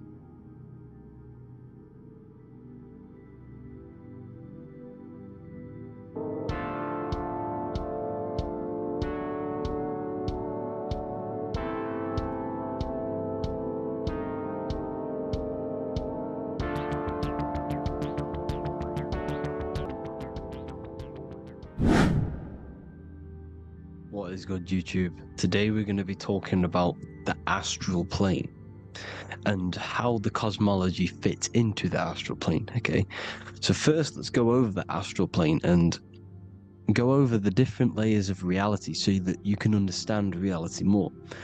You are a multi-dimensional being. You are not in these, you are in all of these realities at the same time. They all interweave into one big reality. But there are different planes, they are different vibrational dimensions, there are different dimensions of reality. The mind is the root cause of reality. We're living in the mind of God. Everything is being thought into existence from the root cause, from the universal mind. This is why the ancient Egyptians said, all is mind. We're living in the mind of God. And we are a microcosm of this mind. This is why we all have the same mind. This mind is the world of thoughts. Now, this world of thoughts is just the thought alone. For example, it is the thought of a chair. But then when you start to imagine this chair and you start to mentally see the chair, you're now manifesting the thought, the singular thought, into some sort of form. So now you're imagining the chair. You're imagining the form of this chair, which is then manifesting into the astral plane. The astral plane is the world of thought forms manifesting. So when you are imagining something, you are seeing into the astral plane. Okay? Your third eye, it is an eye because it sees the astral plane. It is seeing the other side through imagination, through dreaming. Well, we'll go over dreaming later. So, the thought of a chair is a singular thought. The imagination of the chair is the manifestation of the chair. And in the astral plane, it's basically the world of all the chairs that could ever exist. So you're thinking of the chair as a singular thought, which is the mental plane. The astral plane is the imagination of that chair, is the thought, the manifestation of it. Depending on the vibrational state of the thought will depend what level of the astral plane it will go to. For example, if you're thinking about a chair to torture someone on it, it's going to go on the lower astral plane. Or if you're thinking and imagining happy things, it's going to go to the higher astral plane. So wherever your mindset is, that we call it a mindset because your mind is setting frequencies to certain things. Thoughts are frequencies. And a mindset is setting your frequency, setting your mind to a certain frequency. So when you set your mind to a certain frequency and you imagine something in that frequency, you're going to match everything in the astral plane that are on that similar frequency, just like you would in the physical world. Because we're all in these worlds right now as we speak, but we can't see them with the two physical eyes. We can feel it though. When you're around someone and you've just met a new person, for example, you can feel their vibration, and if you're not on a similar vibrational match, you will not get along with that person, or you just won't not get along, but you won't connect with that person because you're on two opposing frequencies, not matching. And this is something you can't see, you can only feel, because it's the astral plane. It exists within the astral plane. Everything in the astral plane is made out of vibrations. So if you do astral project, and if you already know how to astral project, you will see beings and people and things that are on the same frequency as you. This is why before you astral project, you need to sort your vibration out before you astral project, because you are projecting your consciousness into this. It's the mind. The mind is the bridge. It can move between realities. You are a observer. You are a observing soul which observes different realities. And the mind is the bridge between all of these different realities. The mind can choose. If you want to project into the astral, you set your mind to it, you can. Okay? So let's not get off track. The lower astral plane is where demons are. The higher astral plane is where heavenly beings are. Heaven and hell are kind of a real thing. The etheric plane is a powerful substance, the ether, the fifth element that they don't tell us about. If you type in on Google the 5 elements, they will try to remove it with wood or metal because they don't want you knowing about the ether. Ether is the energy double behind all physical objects. So the ether is very important. It is the 5th element. It is part of the physical world, but it's also part of the astral world. It is on either side. You see how they're showing you the truth in the language? Ether and either are the same word. The ether has 1 foot in the astral and 1 foot in the physical world. It's a substance that connects the physical to the astral world. It is the either. It's on either side of reality. It's on the other side. Other, either, same word. Ether is connecting the physical to the astral plane. It's the world of frequency. Frequencies, EMFs, torus fields are in the etheric plane. It is the energy plane. It's where energy moves through the ether. Okay? So then you have the physical world, the world of effect. Everything you see in the physical world is the effect of the higher planes. Each plane is a product of the plane above. So, and it melts into each plane. The physical plane is the lowest plane, it's the most densest, and the highest is the most fluid. This is the most fluid, this is the most dense. This is where we get the saying, as above, so below from. As above, so below comes from the different planes of reality. And magicians understand this. This is why magicians always say as above, so below. Because they understand if you manipulate the higher planes of reality, you manipulate the lower planes. Because the astral plane is a direct copy of the physical world, but in the astral plane. It is mirrored. The physical world is mirrored in the astral plane.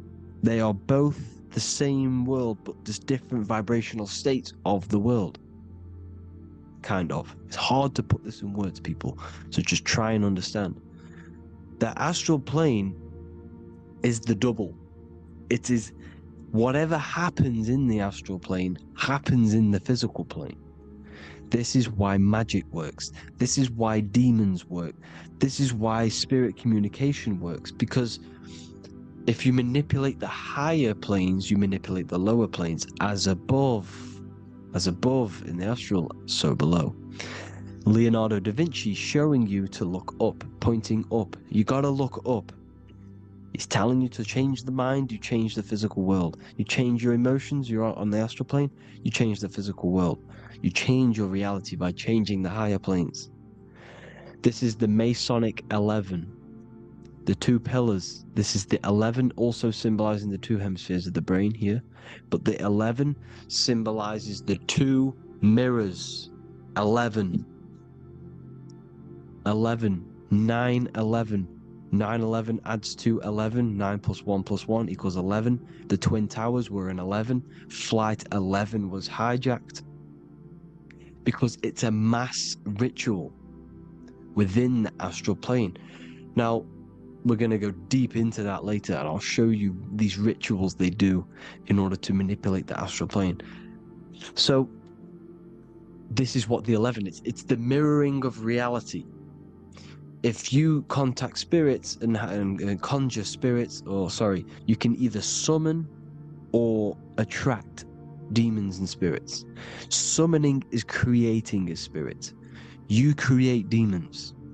Okay? Like I said here, the mind is the root cause of reality. If you think of if you think of a traumatic event that happened in your life over and over and over and over again for years and years and years, Where attention goes, energy flows. The mind is the director of energy. If you are directing energy into the specific emotion, the specific thing that is torturing you in your mind, that will manifest as some sort of being in the astral plane, which is called an elemental. And this elemental being that you have created through your thought forms and emotions will latch onto you and feed off this energy. So it's important that you get your mind right, okay?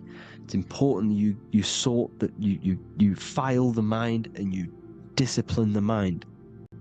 Make sure it's only entertaining positive things, because you are quite literally creating your own demons. The word demon has the word mon in it, and if you've watched my videos to know, mon means moon. The moon is your mind, the sun is your soul, the earth is your physical body. Demon is mon means mind, moon is mind. You create demons with your mind, summoning. Now this is where the rituals come in.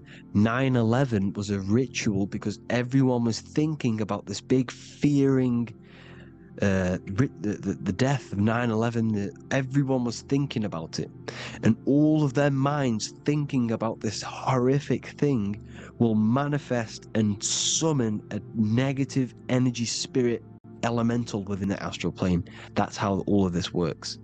This is why it was a mass ritual. Okay, Chris Brown, new album name 11/11, release date on the 11/11. This will be my 11th album and contain 11 songs. All of these people know the occult, physical and astral, the two Masonic pillars. So as above, so below. What's above us? The stars. The stars are connected to the astral plane. This is why we call them stargates. When we dream, we are experiencing these different realities. And what are stars? They tell in the Bible, it says Genesis 1:14. And God said, "Let there be lights in the firmament of the heaven to divide the day from the night, and let them be for signs." Signs translates to things to come. Why things to come? The stars tell the future.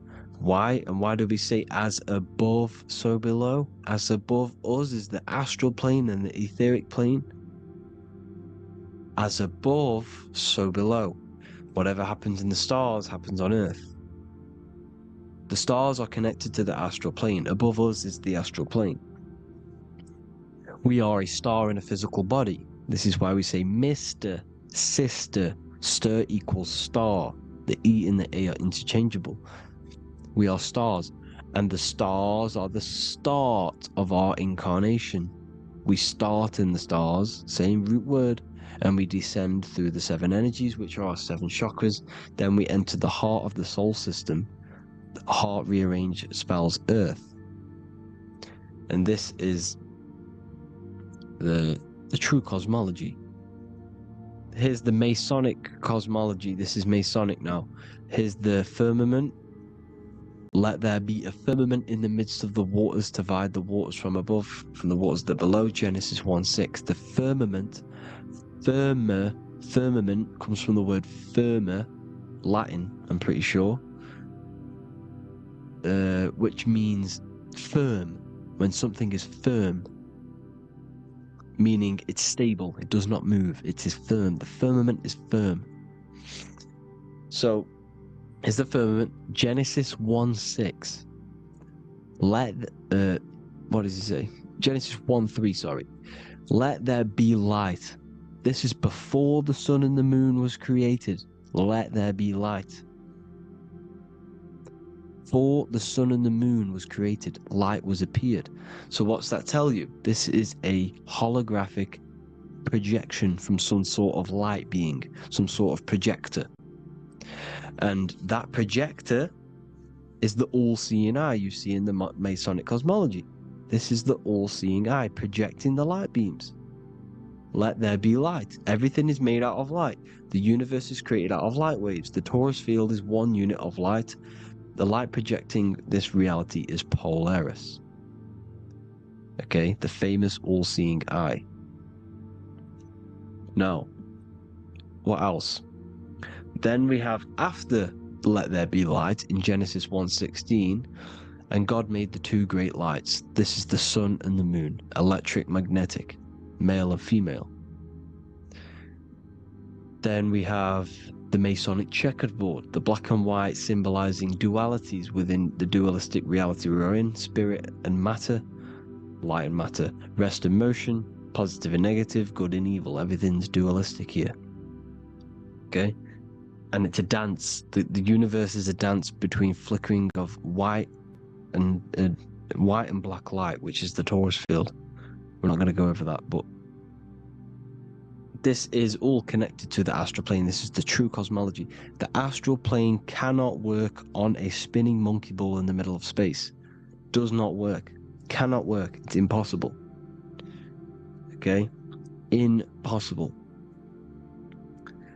So, even in the Quran, it says, Allah has made the earth for you as a carpet, flat. Quran 15:19, and the earth we have spread out like a carpet, set there on mountains, firm and immovable. It is immovable. In the Quran, it also says 65:12, it is Allah who has created the seven heavens of the earth. The seven heavens meaning the seven layers of heaven, the seven planets. And Psalms 104:5, he set the earth on its foundations and it can never be moved. Never. So here you see in Isaiah 40:22, he sits enthroned above the circle of the earth and its people are like grasshoppers. He stretches out the heavens like a canopy and spreads them out like a tent to live in. We live in a tent. This is the tent. The projection of light. Here you see an ancient picture here. Here you see the ethereal barrier, meaning the firmament, the etheric barrier, and here you see his head popping out. Why is his head popping out? Because your head is heaven, your heel is hell.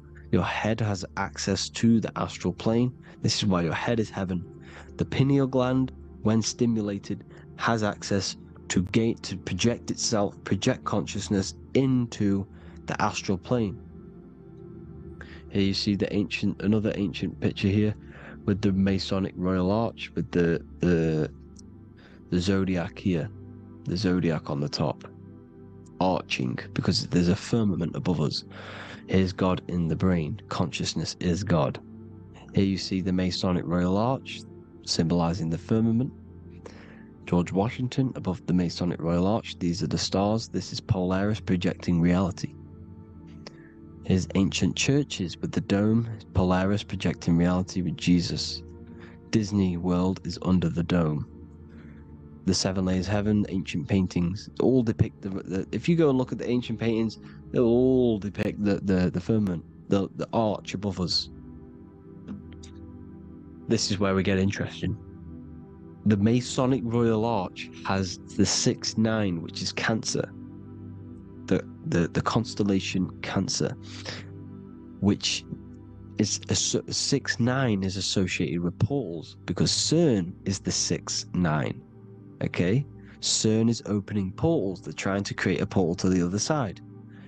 Cancer has the word CERN within it, so there is a link between Cancer and the opening, the firmament opening above us to ascension. Here you see the Masonic art with the Royal Arch and the light and the opening. Here you see the light and the opening.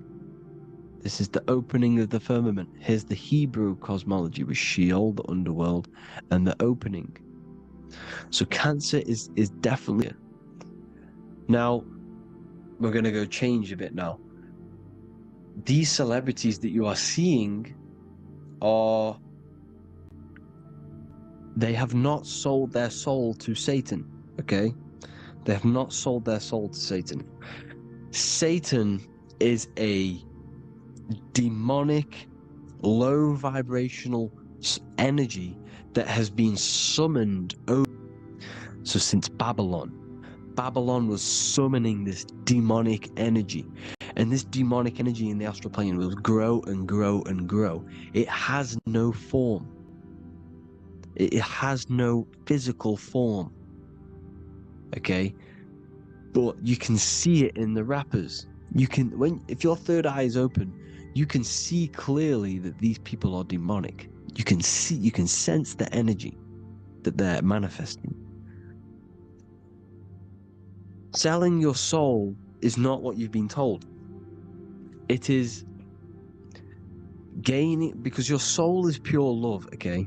Your soul does not want to do anything bad. So when you sell your soul, you're gaining physical gain, you're gaining physical wealth, for example. Like for these rappers, they will be given millions of pounds because the people in control of the music industry, which is the dark occultists trying to brainwash the masses, the people in charge, they're dark occultists. They understand Satan and the energy. They are satanic energy, which has been summoned in the astral plane. They see that they have influence over the masses, so they will go to them and say, "I will give you this amount of money forever if you manifest this satanic, demonic energy through the music and through social media to blind the masses, to brainwash the masses into this demonic energy." Because when you listen to music is frequency. Whatever you listen to, you become that frequency. So if you're listening to these people, they're throwing energy, this demonic, satanic energy that they sold out to. Soul, same word. When you sold something, you've got your soul involved. They have exchanged money, physical gain, so that they manifest this satanic energy within the astral plane and through the music, through the videos, through social media, to keep us in this vibrational frequency, in this low state of consciousness. This is what it actually is. It's not, you're not selling your soul to some sort of devil. This satanic energy has no physical form it is formless in the astral plane. It's a summoned energy. Now, the root chakra is red. This is why the devil is red, because it symbolizes the animal nature of man. When you are operating off your root chakra, you will kill, you will fight, you will do anything to survive, because it's all about survival mode in the root chakra. They want you keeping in that fighting mode, that surviving mode, so that you are manifesting this low vibrational frequency, this satanic energy, this demonic red energy. This is why the devil is red. And the devil has a tail with the red arrow pointing down, because it symbolizes your light body. This is your Merkaba. Your Merkaba is your light body. Mer equals light, Ka equals spirit, Ba equals body. Merkaba, this is the devil's tail pointing down, the descension, your heel, up to your heel, hell. Ascension to heaven, head. You see, this is the all-seeing eye with the illumination coming off it, your head, when you're illuminated. The Merkaba is your celestial sphere to portray different planes of reality. It is the vehicle of ascension. It's your light body. It's in the word Kabbalah, Kabbalah, Ka, spirit, Ba, body, La, light. Same thing, Kabbalah, Merkaba. Same thing, it's all about the light body. This light body sees different realities. So when you see the goat in the music industry, it's this satanic summoned energy that's been summoning for thousands of years within the astral plane. When it becomes to the physical plane, it will manifest through different things. A goat, an owl, Satan, Moloch, Baal, same deity, same demonic energy that's been summoning in the astral plane. And this is why the Baphomet has a goat head. Drake's new album is the goat. Polo G, the Masonic G, with the goat. And here's Ryla Rodriguez in the mirror with the goat in the mirror and him in his physical body. It symbolizes, the mirror symbolizes the astral plane, because he's manifesting the goat, the demonic energy. He's sold out to the demonic energy, and in the physical plane, he's his physical body. The mirroring, the Masonic 11, the mirroring of reality, the astral and the physical. And what do you call them when they're an amazing rapper, the best rapper? You call them the goat, because the goat, you're the goat because you're manifesting the goat energy, this satanic, demonic energy within the astral plane. So Baal, Moloch, all the same thing. Because in the astral plane, if you want to gain spirits to come to you and communicate you, in the physical world, if you want to communicate with spirits, you have to gain their attention. You can either gain their attention or come together and agree to create some sort of being, which is Satan. Okay. You can, like I said earlier, you can create these beings, you can summon them or attract them. One way to attract them is, in order for you to become God, man, to turn to God, you have to sacrifice gains in the physical world. You can sacrifice something else to communicate with these spirits, because these demonic energies feed off demonic energy, your demonic energy. So these dark occultists, so that they gain, so that they can communicate with these spirits for physical exchange. Yes, you can do this. These powerful spirits, these powerful demons can give you powers. They can give you certain things. And this is what they are doing. They're summoning and attracting these demonic energy. This is why, trafficking is one of the most, Balenciaga, and they were trafficking children. They were trafficking, killing them, and offering them to the spirits. This is what they are doing. Balenciaga. It's in the name. Here you can see here a stick man with two horns. The goat, obviously, it's all the same deity. Baal, the goat. Moloch, is Moloch the owl, the Egyptian owl, because it comes from the owl of Moloch, which is Baal, which is Satan, all the same demonic energy. And it's on the dollar bill, a tiny dollar bill, tiny, on the $1 bill. All the same thing. Bohemian Grove, they worship the big owl, Moloch.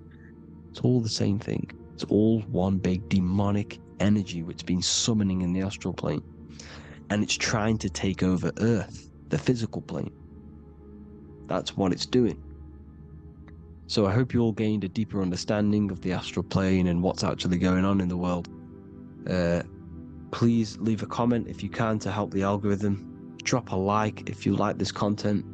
And hope you all learned something today. And God bless you all. Thank you all.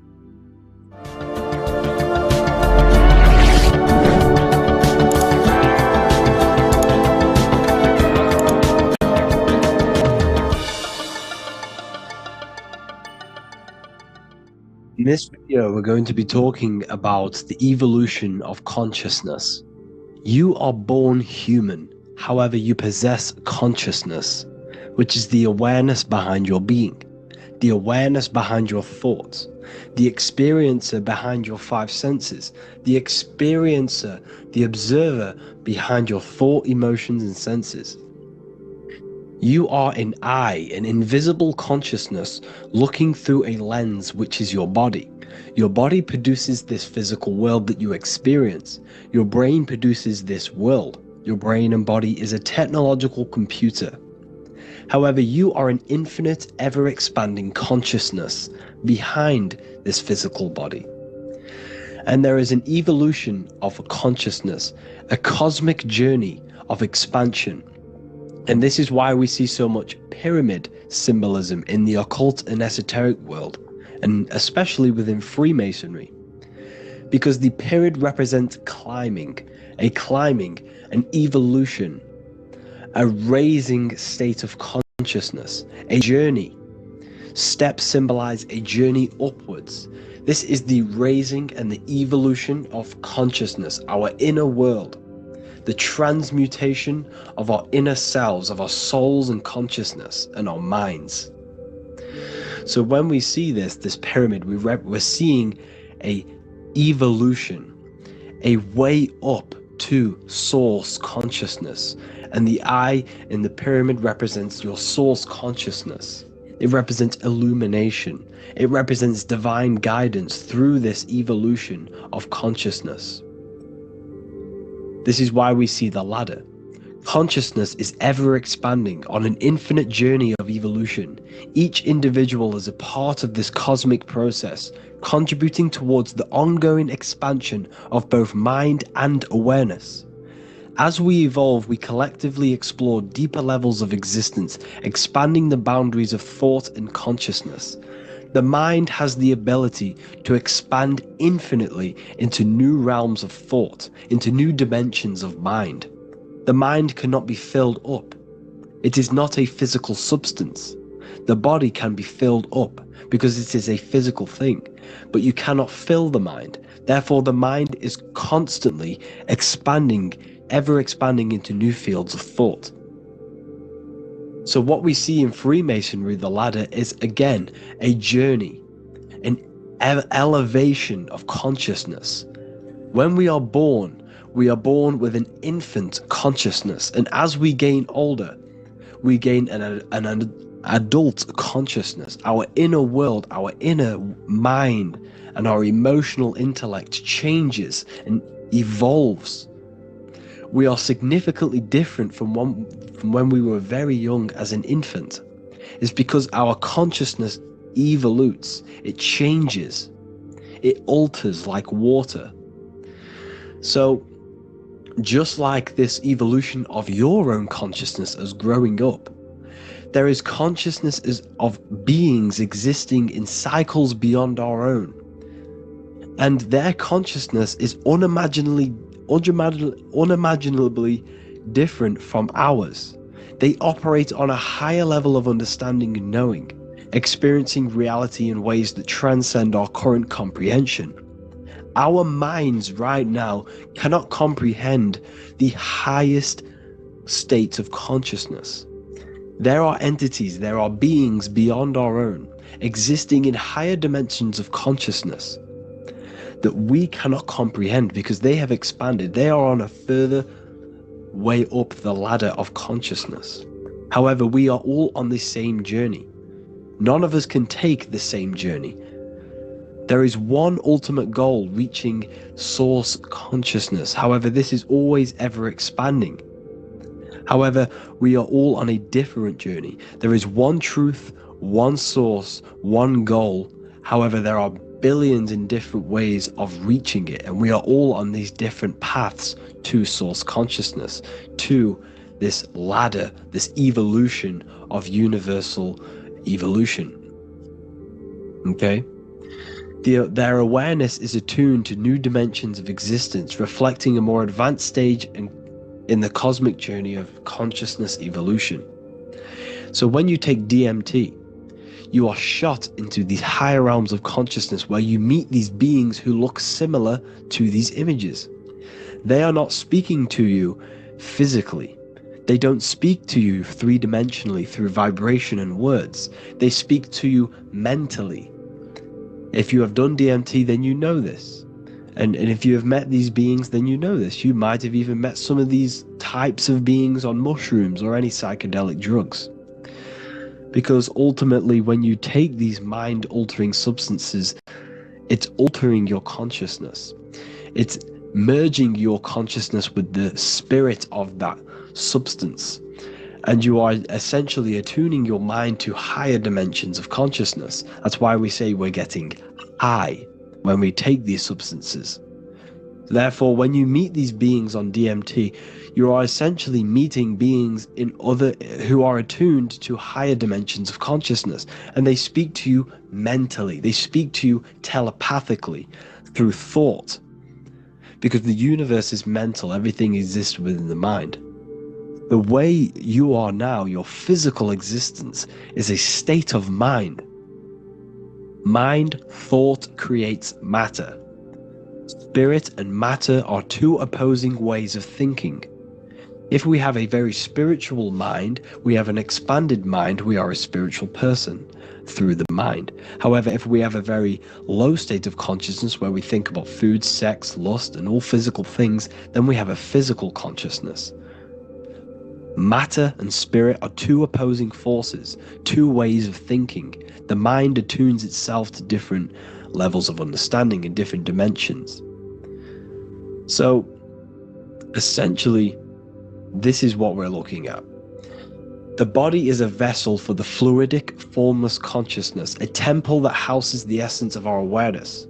While the five senses are limited to perceiving only the physical plane, the mind transcends these limitations, capable of perceiving the full scope of reality. It is through the mind that we access deeper truths beyond the material, tapping into boundless nature of existence. Physical existence is a thin band, a thin layer of reality. It's like 0.001% of reality. And your five senses are only tuned into this layer of reality. But the five senses are, by design, only allowed to perceive physicality. But the mind has the power to expand beyond this physical five-sense state. The mind has the power to expand and evolute. It is a conscious decision whether you want to take this path or not. You can stay in a three-dimensional way of thinking, or you can expand your consciousness from within. It's not an external journey. There is no God going to save you. You must save yourself. Therefore, behind every single one of these eyes is the same source consciousness. However, we are all different cells in a different journey. It's universal consciousness. However, we are all on a different journey of evolution. As above, so below. As the baby is in the mother's womb, when the baby becomes conscious, there is a world outside of its mother. What does it do? It presses and seeks a way out to be born in the other world outside of its mother. It is the same with your consciousness, your mind. When your mind becomes aware that there is realities beyond the immediate surroundings, it seeks a way out. And this is exactly what I'm doing to you now. I am now expanding your mind and telling you there is other ways of reality. There is other dimensions of consciousness which you can access through inner transmutation, through different ways of thinking, spiritualism, and meditating and connecting with yourself and detaching from external things. We can upgrade our consciousness. Your body is a womb. Why Jesus says you must be born again to see the kingdom of God, because you are born physically and then you must be born again spiritually, awakening your inner consciousness.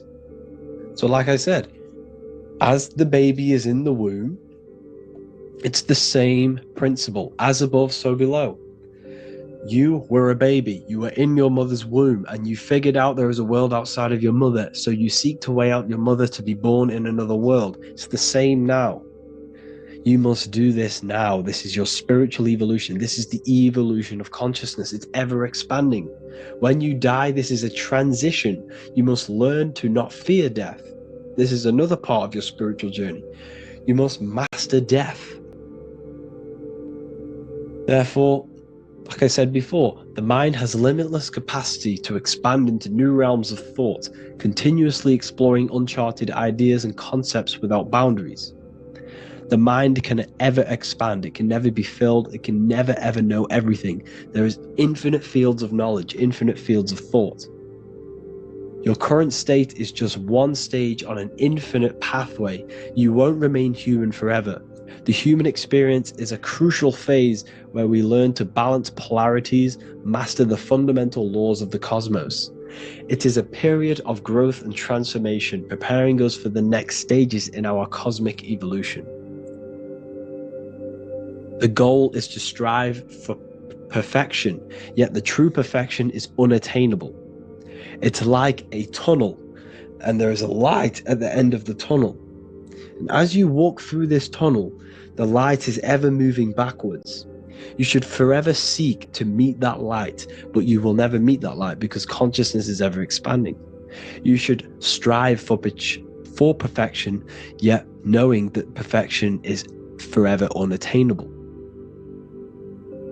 The journey is endless, with each step revealing deeper layers of understanding and experience. The pursuit of growth and expansion is itself the essence of our evolution. You can find all of this knowledge in the amazing book that I have read for years. I have read this book, The Emerald Tablets of Thoth, the Atlantean, by M. Dorial, translated by M. Dorial. I'm telling you now, this book, now that I've told you this, you have some context on the book. The whole book is about evolution of consciousness. He's talking about higher dimensions beings. He's talking about how you can transcend this physical plane. It is truly the most amazing book you will probably read. One of the best spiritual texts you'll see. It's hard to understand, so you must read it over and over again. And the more your mind progresses, like for me, I read this every couple months, and the more I learn about consciousness, the more I expand my own consciousness. And every time I read this book, I pick out something new that just completely blows my mind, because you can only understand this book to your level of consciousness, to your level of understanding. So now that I've told you all this information, go and read this book and it will absolutely blow your mind. And so will the Book of Wisdom Volume 2, which is now available. I released it the other day. I'm just going to read a page out now. This page is called Spirit and Matter. The Earth is not merely a dense, lifeless rock drifting through space. It possesses spirit, a living essence that animates its form. But what do we mean by spirit? Spirit in esoteric terms refers to the energy, the life force, animating the principles infused in matter. So essentially, what this page is talking about is how everything has spirit, consciousness within it. You are the middle, you are spirit and matter. You have the ability to expand your mind to the God self and raise above our animal instinct, our material self, and know the divine and expand. Animals cannot do this. Animals are not self-aware. Humans possess self-awareness. We can observe our consciousness. We can say, why do I exist? We can look in the mirror and know that we need growth. And this is what Anunnaki means. Anu means above. Anu was the supreme god of the sky, which is a metaphor. He represents spirit above, heaven. Anu came down to earth and married Ki, the goddess of the earth, which represents matter. It's a myth, it's an allegory. Anu married Ki and gave birth to the Anunnaki. Spirit came down and infused with matter and gave birth to the human, which is you. You are spirit infused in matter, Anu and Ki, Anunnaki. You are the Anunnaki. And this is just one of the teachings in my book. Honestly, this book is absolutely amazing. If you truly, truly want to expand your consciousness, give this book a read. And obviously, if you're inside the university, I give you this book for free. A paperback version. If you join the university, follow the steps inside of the general chat, you'll be able to download this book. Sorry, not download it. Order a paperback for free. All you have to do is pay for the shipping. You'll also gain amazing knowledge inside of my library, where your mind will just be overblown with the amount of esoteric books. There's over 45 rare occult books, plus you get a PDF of the Volume 1 and Human Health Guide. You get reoccurring updates where I expand on symbolism, occultism, where you will just feel absolutely amazing once you understand esotericism in yourself. You'll also learn how to create the dream reality that you want with the Manifestation Mastery course, where I teach you how your consciousness creates reality. You'll have a real lectures where I post lectures on symbolism, occultism, esotericism. There's a conscious community and live calls and Q&A where you can ask me questions and I'll answer your questions. I just want to say thank you to everyone who has joined the university. Thank you for even liking and watching this video. Any support I just appreciate every single one of you. Please, if you can, leave a comment and a like on this video, and let me know any videos you want me to make in the future, and I will start uploading a lot more to the YouTube. So yeah, thank you all for tuning in today. Have an amazing day.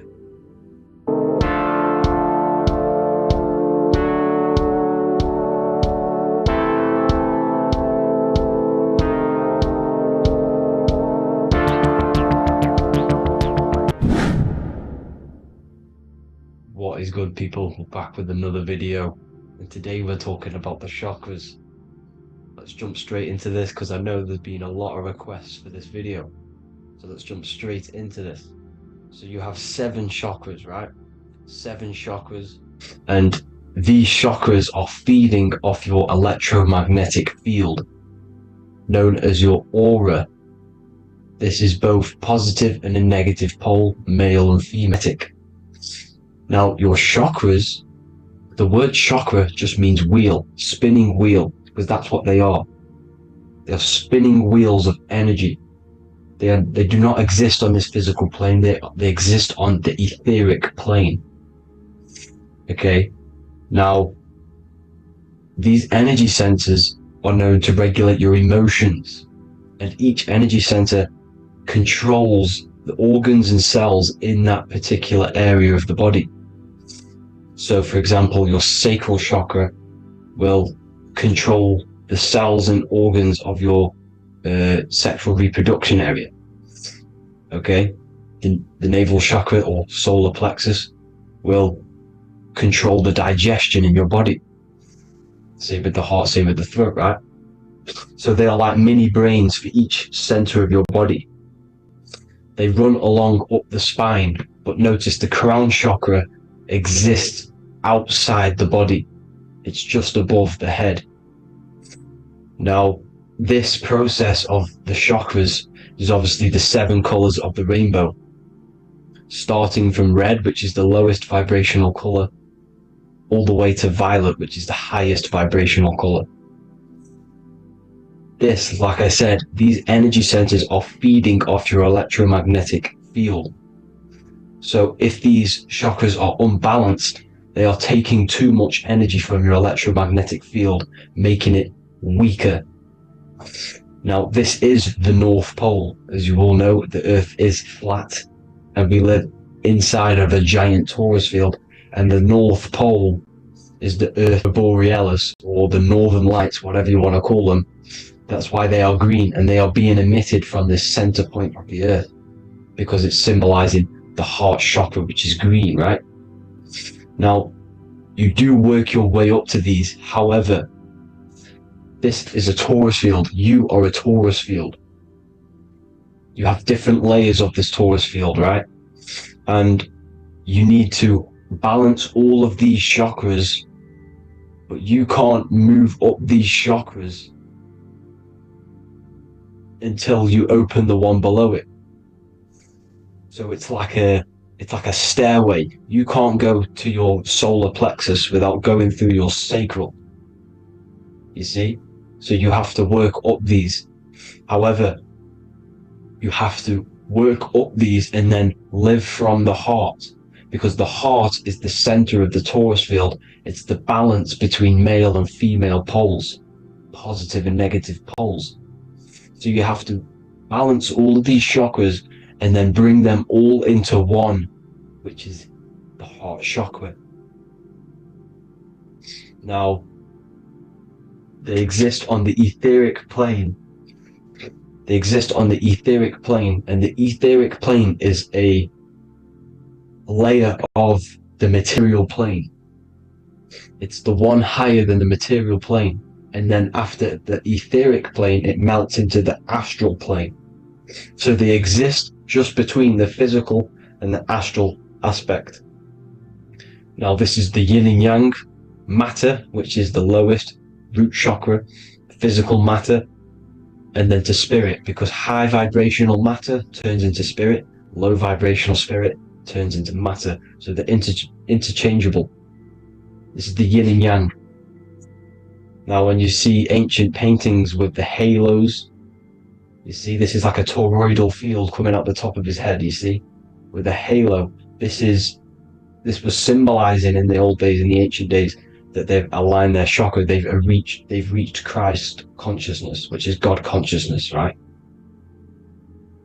Now, this electromagnetic field is the apple that we bit out of in the Bible, because you see that apple is a torus field. So they were metaphorically or personifying the torus field. That's what the Bible is. It's a massive personification. It's all metaphors. You have to read it properly. It's got a greater meaning behind it. Now, when we bit from the apple, we ate from the tree of knowledge, which is good and evil. Our lower mind took over, so we materialized to feed our physical bodies. We materialized through Saturn. That's what Saturn does. Now, if you don't understand that, go and watch the video previous to this one called Occult Secrets of Saturn, and that will show you how Saturn is the materializer.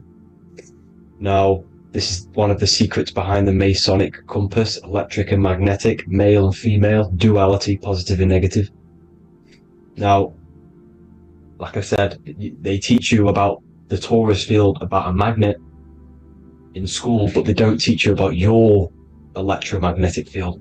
Everything alive has a torus field. It is the building block of this creation.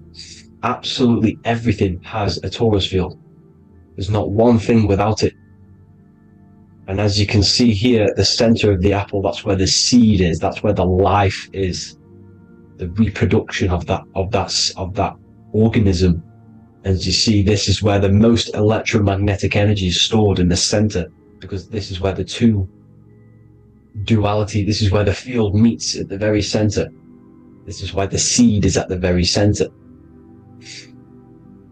Now, your spine is a elongation of the brain. The brain is heaven, and the bottom of the spine is hell. So this is Saturn, which is the root chakra. The 7 planets are associated with each chakra. Moon equals mind. Okay, now Saturn is physical matter, as I've just explained. This is the lowest vibrational color, and they want you trapped down here, which is your hell state, your animal nature, your physical nature. They want you to identify as the physical body. They don't want you to reach these higher states of consciousness. Okay? Now, in the brain, you have 12 convolutions. Now, this is what they were symbolizing in the Bible with the 12 disciples.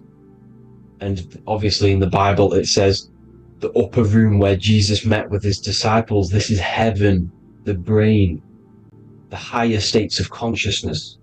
Now, this is your North Pole. This is Jacob's ladder. Okay? This is why you have 33 levels of Freemasonry, because it's symbolizing the 33 vertebrae, which are these little things here on the back of your spine.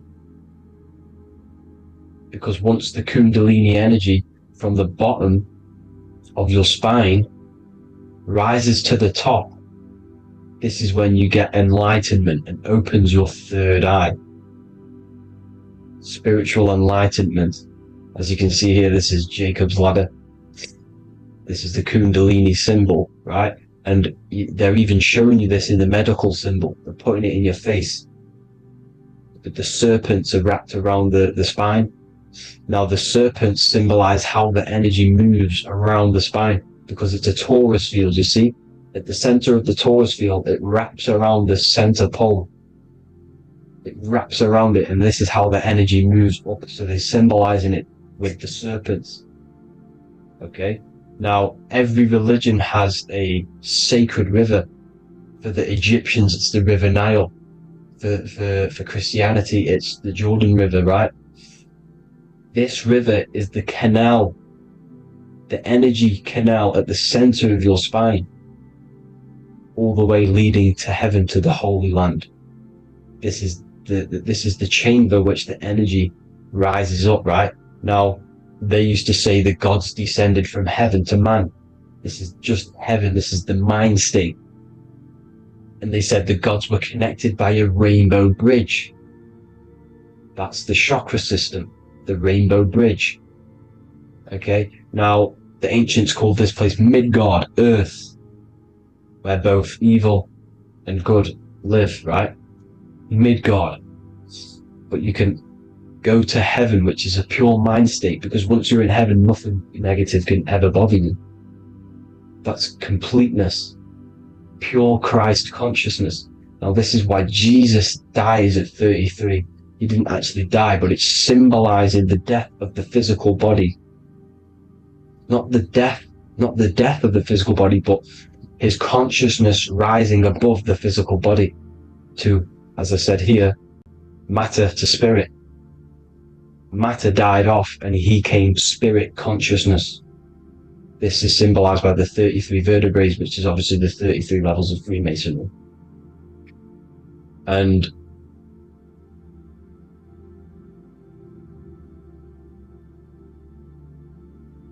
now the pineal gland, which is at the very top of this Jacob's ladder, or the River Jordan, the canal, your 33 vertebrae on your spine. This is where the pineal gland sits, right? At the very top, at the center of your brain. Now, there's multiple ways this was symbolized.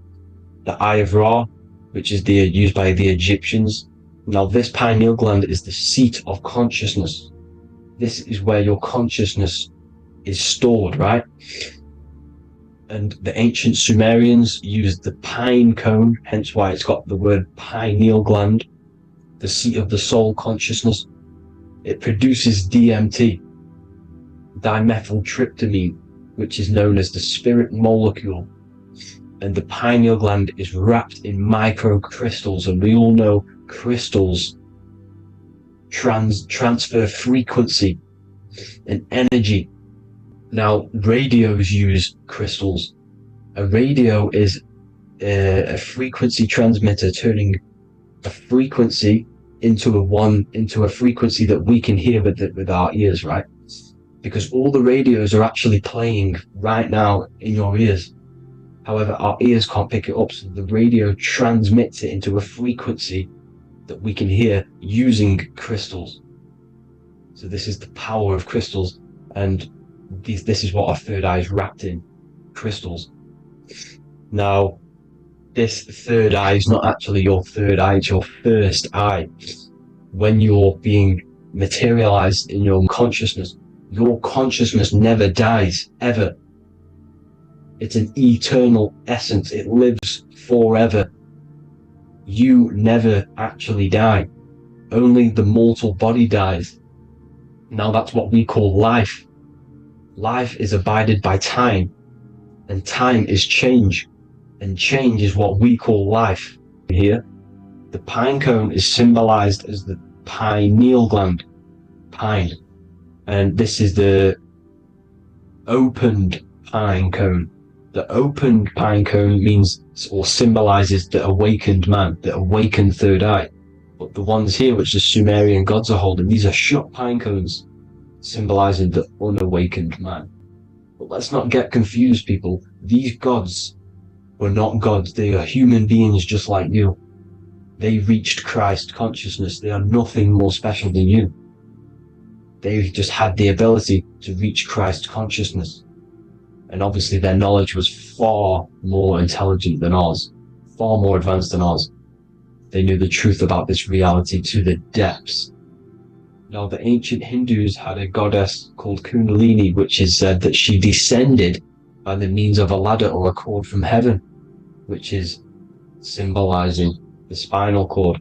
Now, this is what Hickory Hickory Dock, the mouse went up the clock and came back down. This is all these stories, like Santa as well. Santa comes up and then down the chimney. This is symbolizing the Christ oil. There's an oil which is produced in your pineal gland, right? And this oil travels down the spine. And once it's down on the spine, you must have to raise your consciousness, just like I said with the chakras. You have to raise your consciousness, raise your vibration to heat up this oil and turn it into a gas. And it travels back up the spine through like the serpents up the spine, and this awakens the third eye once it's coming back up the spine and hits the pineal gland. This is the secret behind Santa and Hickory Hickory Dock, because Santa comes down and feeds the presents and goes back up the chimney, and he lives in the North Pole, the positive pole. This is the North Pole, people, and the presence is your sacred oil. This oil, your physical body, is the furnace. It's the spiritual furnace, which you have to heat up this oil by raising your frequency and turning it into a gas to rise up this chamber, the River Jordan, to your third eye, right? Now, this is an alchemical process. Your body is the alchemical furnace. It says in the Bible, if therefore thine eye be single, thy whole body shall be filled with light. I shouldn't have cut that out, but that's what it says. The light of the body is thine eye. If therefore thine eye be single, thy eye shall be filled, their body shall be filled with light. This is symbolizing the pineal gland, enlightening the body, the spiritual body, filled with light. Now, as I said, they want you kept down here, which is the root chakra, which is your animal nature, which is obviously mind, matter over mind. This is the symbol of Saturn, right? As you say, we're built of body, mind, and spirit, the Holy Trinity. That is the sun, moon, and earth. The sun's your soul, solar. Moon is your mind.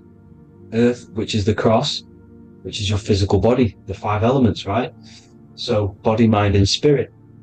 So the Saturn symbol is actually made out of the cross on top, which is the earth, and the moon on the bottom, which is symbolizing matter over mind, because earth is physical matter. You don't want to be matter over mind. You need to be mind over matter. See, they want you identifying as your physical body. They don't want you to realize you're an eternal consciousness. You're an eternal essence of consciousness which never dies. They want you trapped in your animal nature. And this is why the Baphomet has a goat head, because it's symbolizing your animal nature, which is evil. Not evil, but you're more likely to do evil things, right? Which brings bad karma. That's your animal side. This is why the Baphomet has an animal goat head. As you can see here, he's got the Kundalini energy here. So when you see the inverted cross, the cross is your body, as you can see here.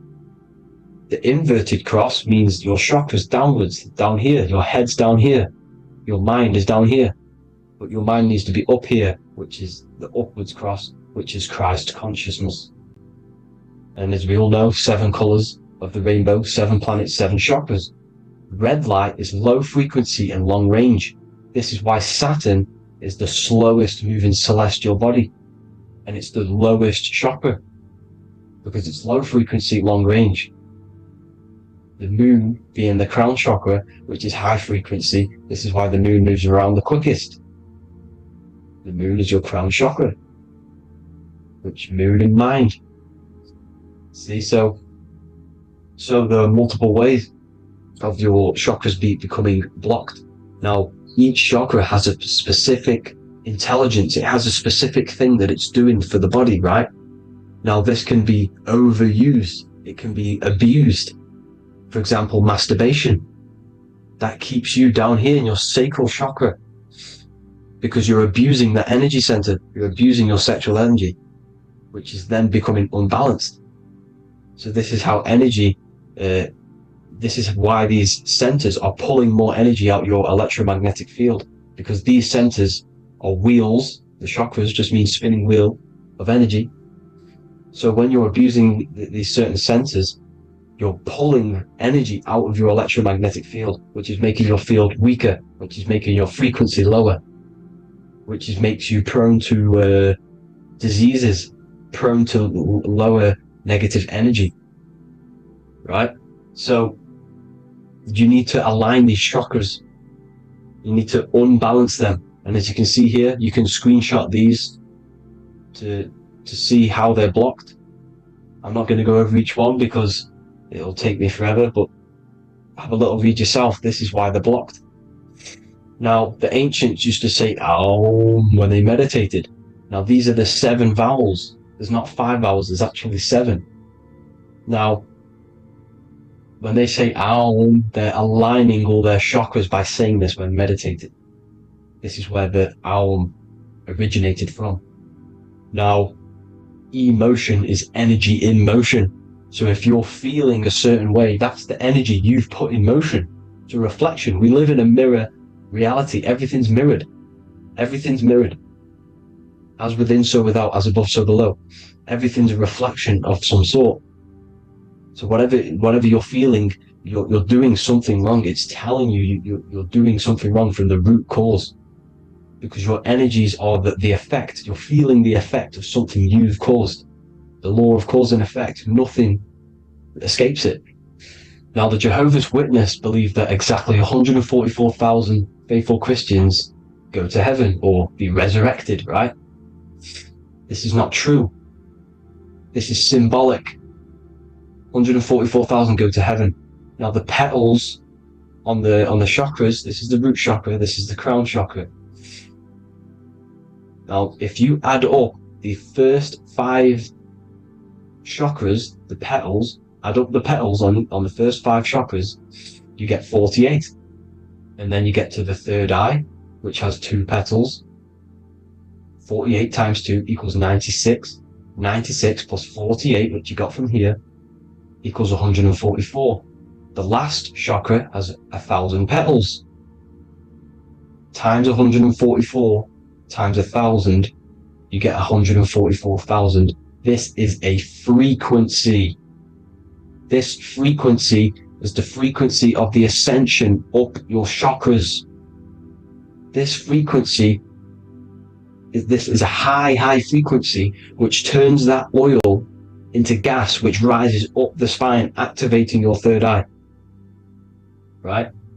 So this is all the religions are all symbolic for this sacred secret of Christ consciousness. As it says in the Bible, the kingdom of God is within. It's not out there, people. You must look within yourself. You are God. You are a spark of his consciousness. Infinite consciousness, right? So 144,000 is a frequency, and you must achieve this. Like I said, these people in the past, they're not gods, people. These were just humans. Nothing special. Just reach Christ consciousness. Now, they keep you in these lower vibrational states with the food, right? And as you can see here, all of these fast food restaurants are mainly are red and yellow, which are these lower states, these lower 2 chakras, lower vibrational colors. Down here in matter. And these foods are so low vibrational, they will keep you down here. Because your gut produces, I think it's like 80% of melatonin. Melatonin is your feel-good hormone. These foods will not make you feel good. This is very low vibrational. Meat. It's not meat, it's raw flesh.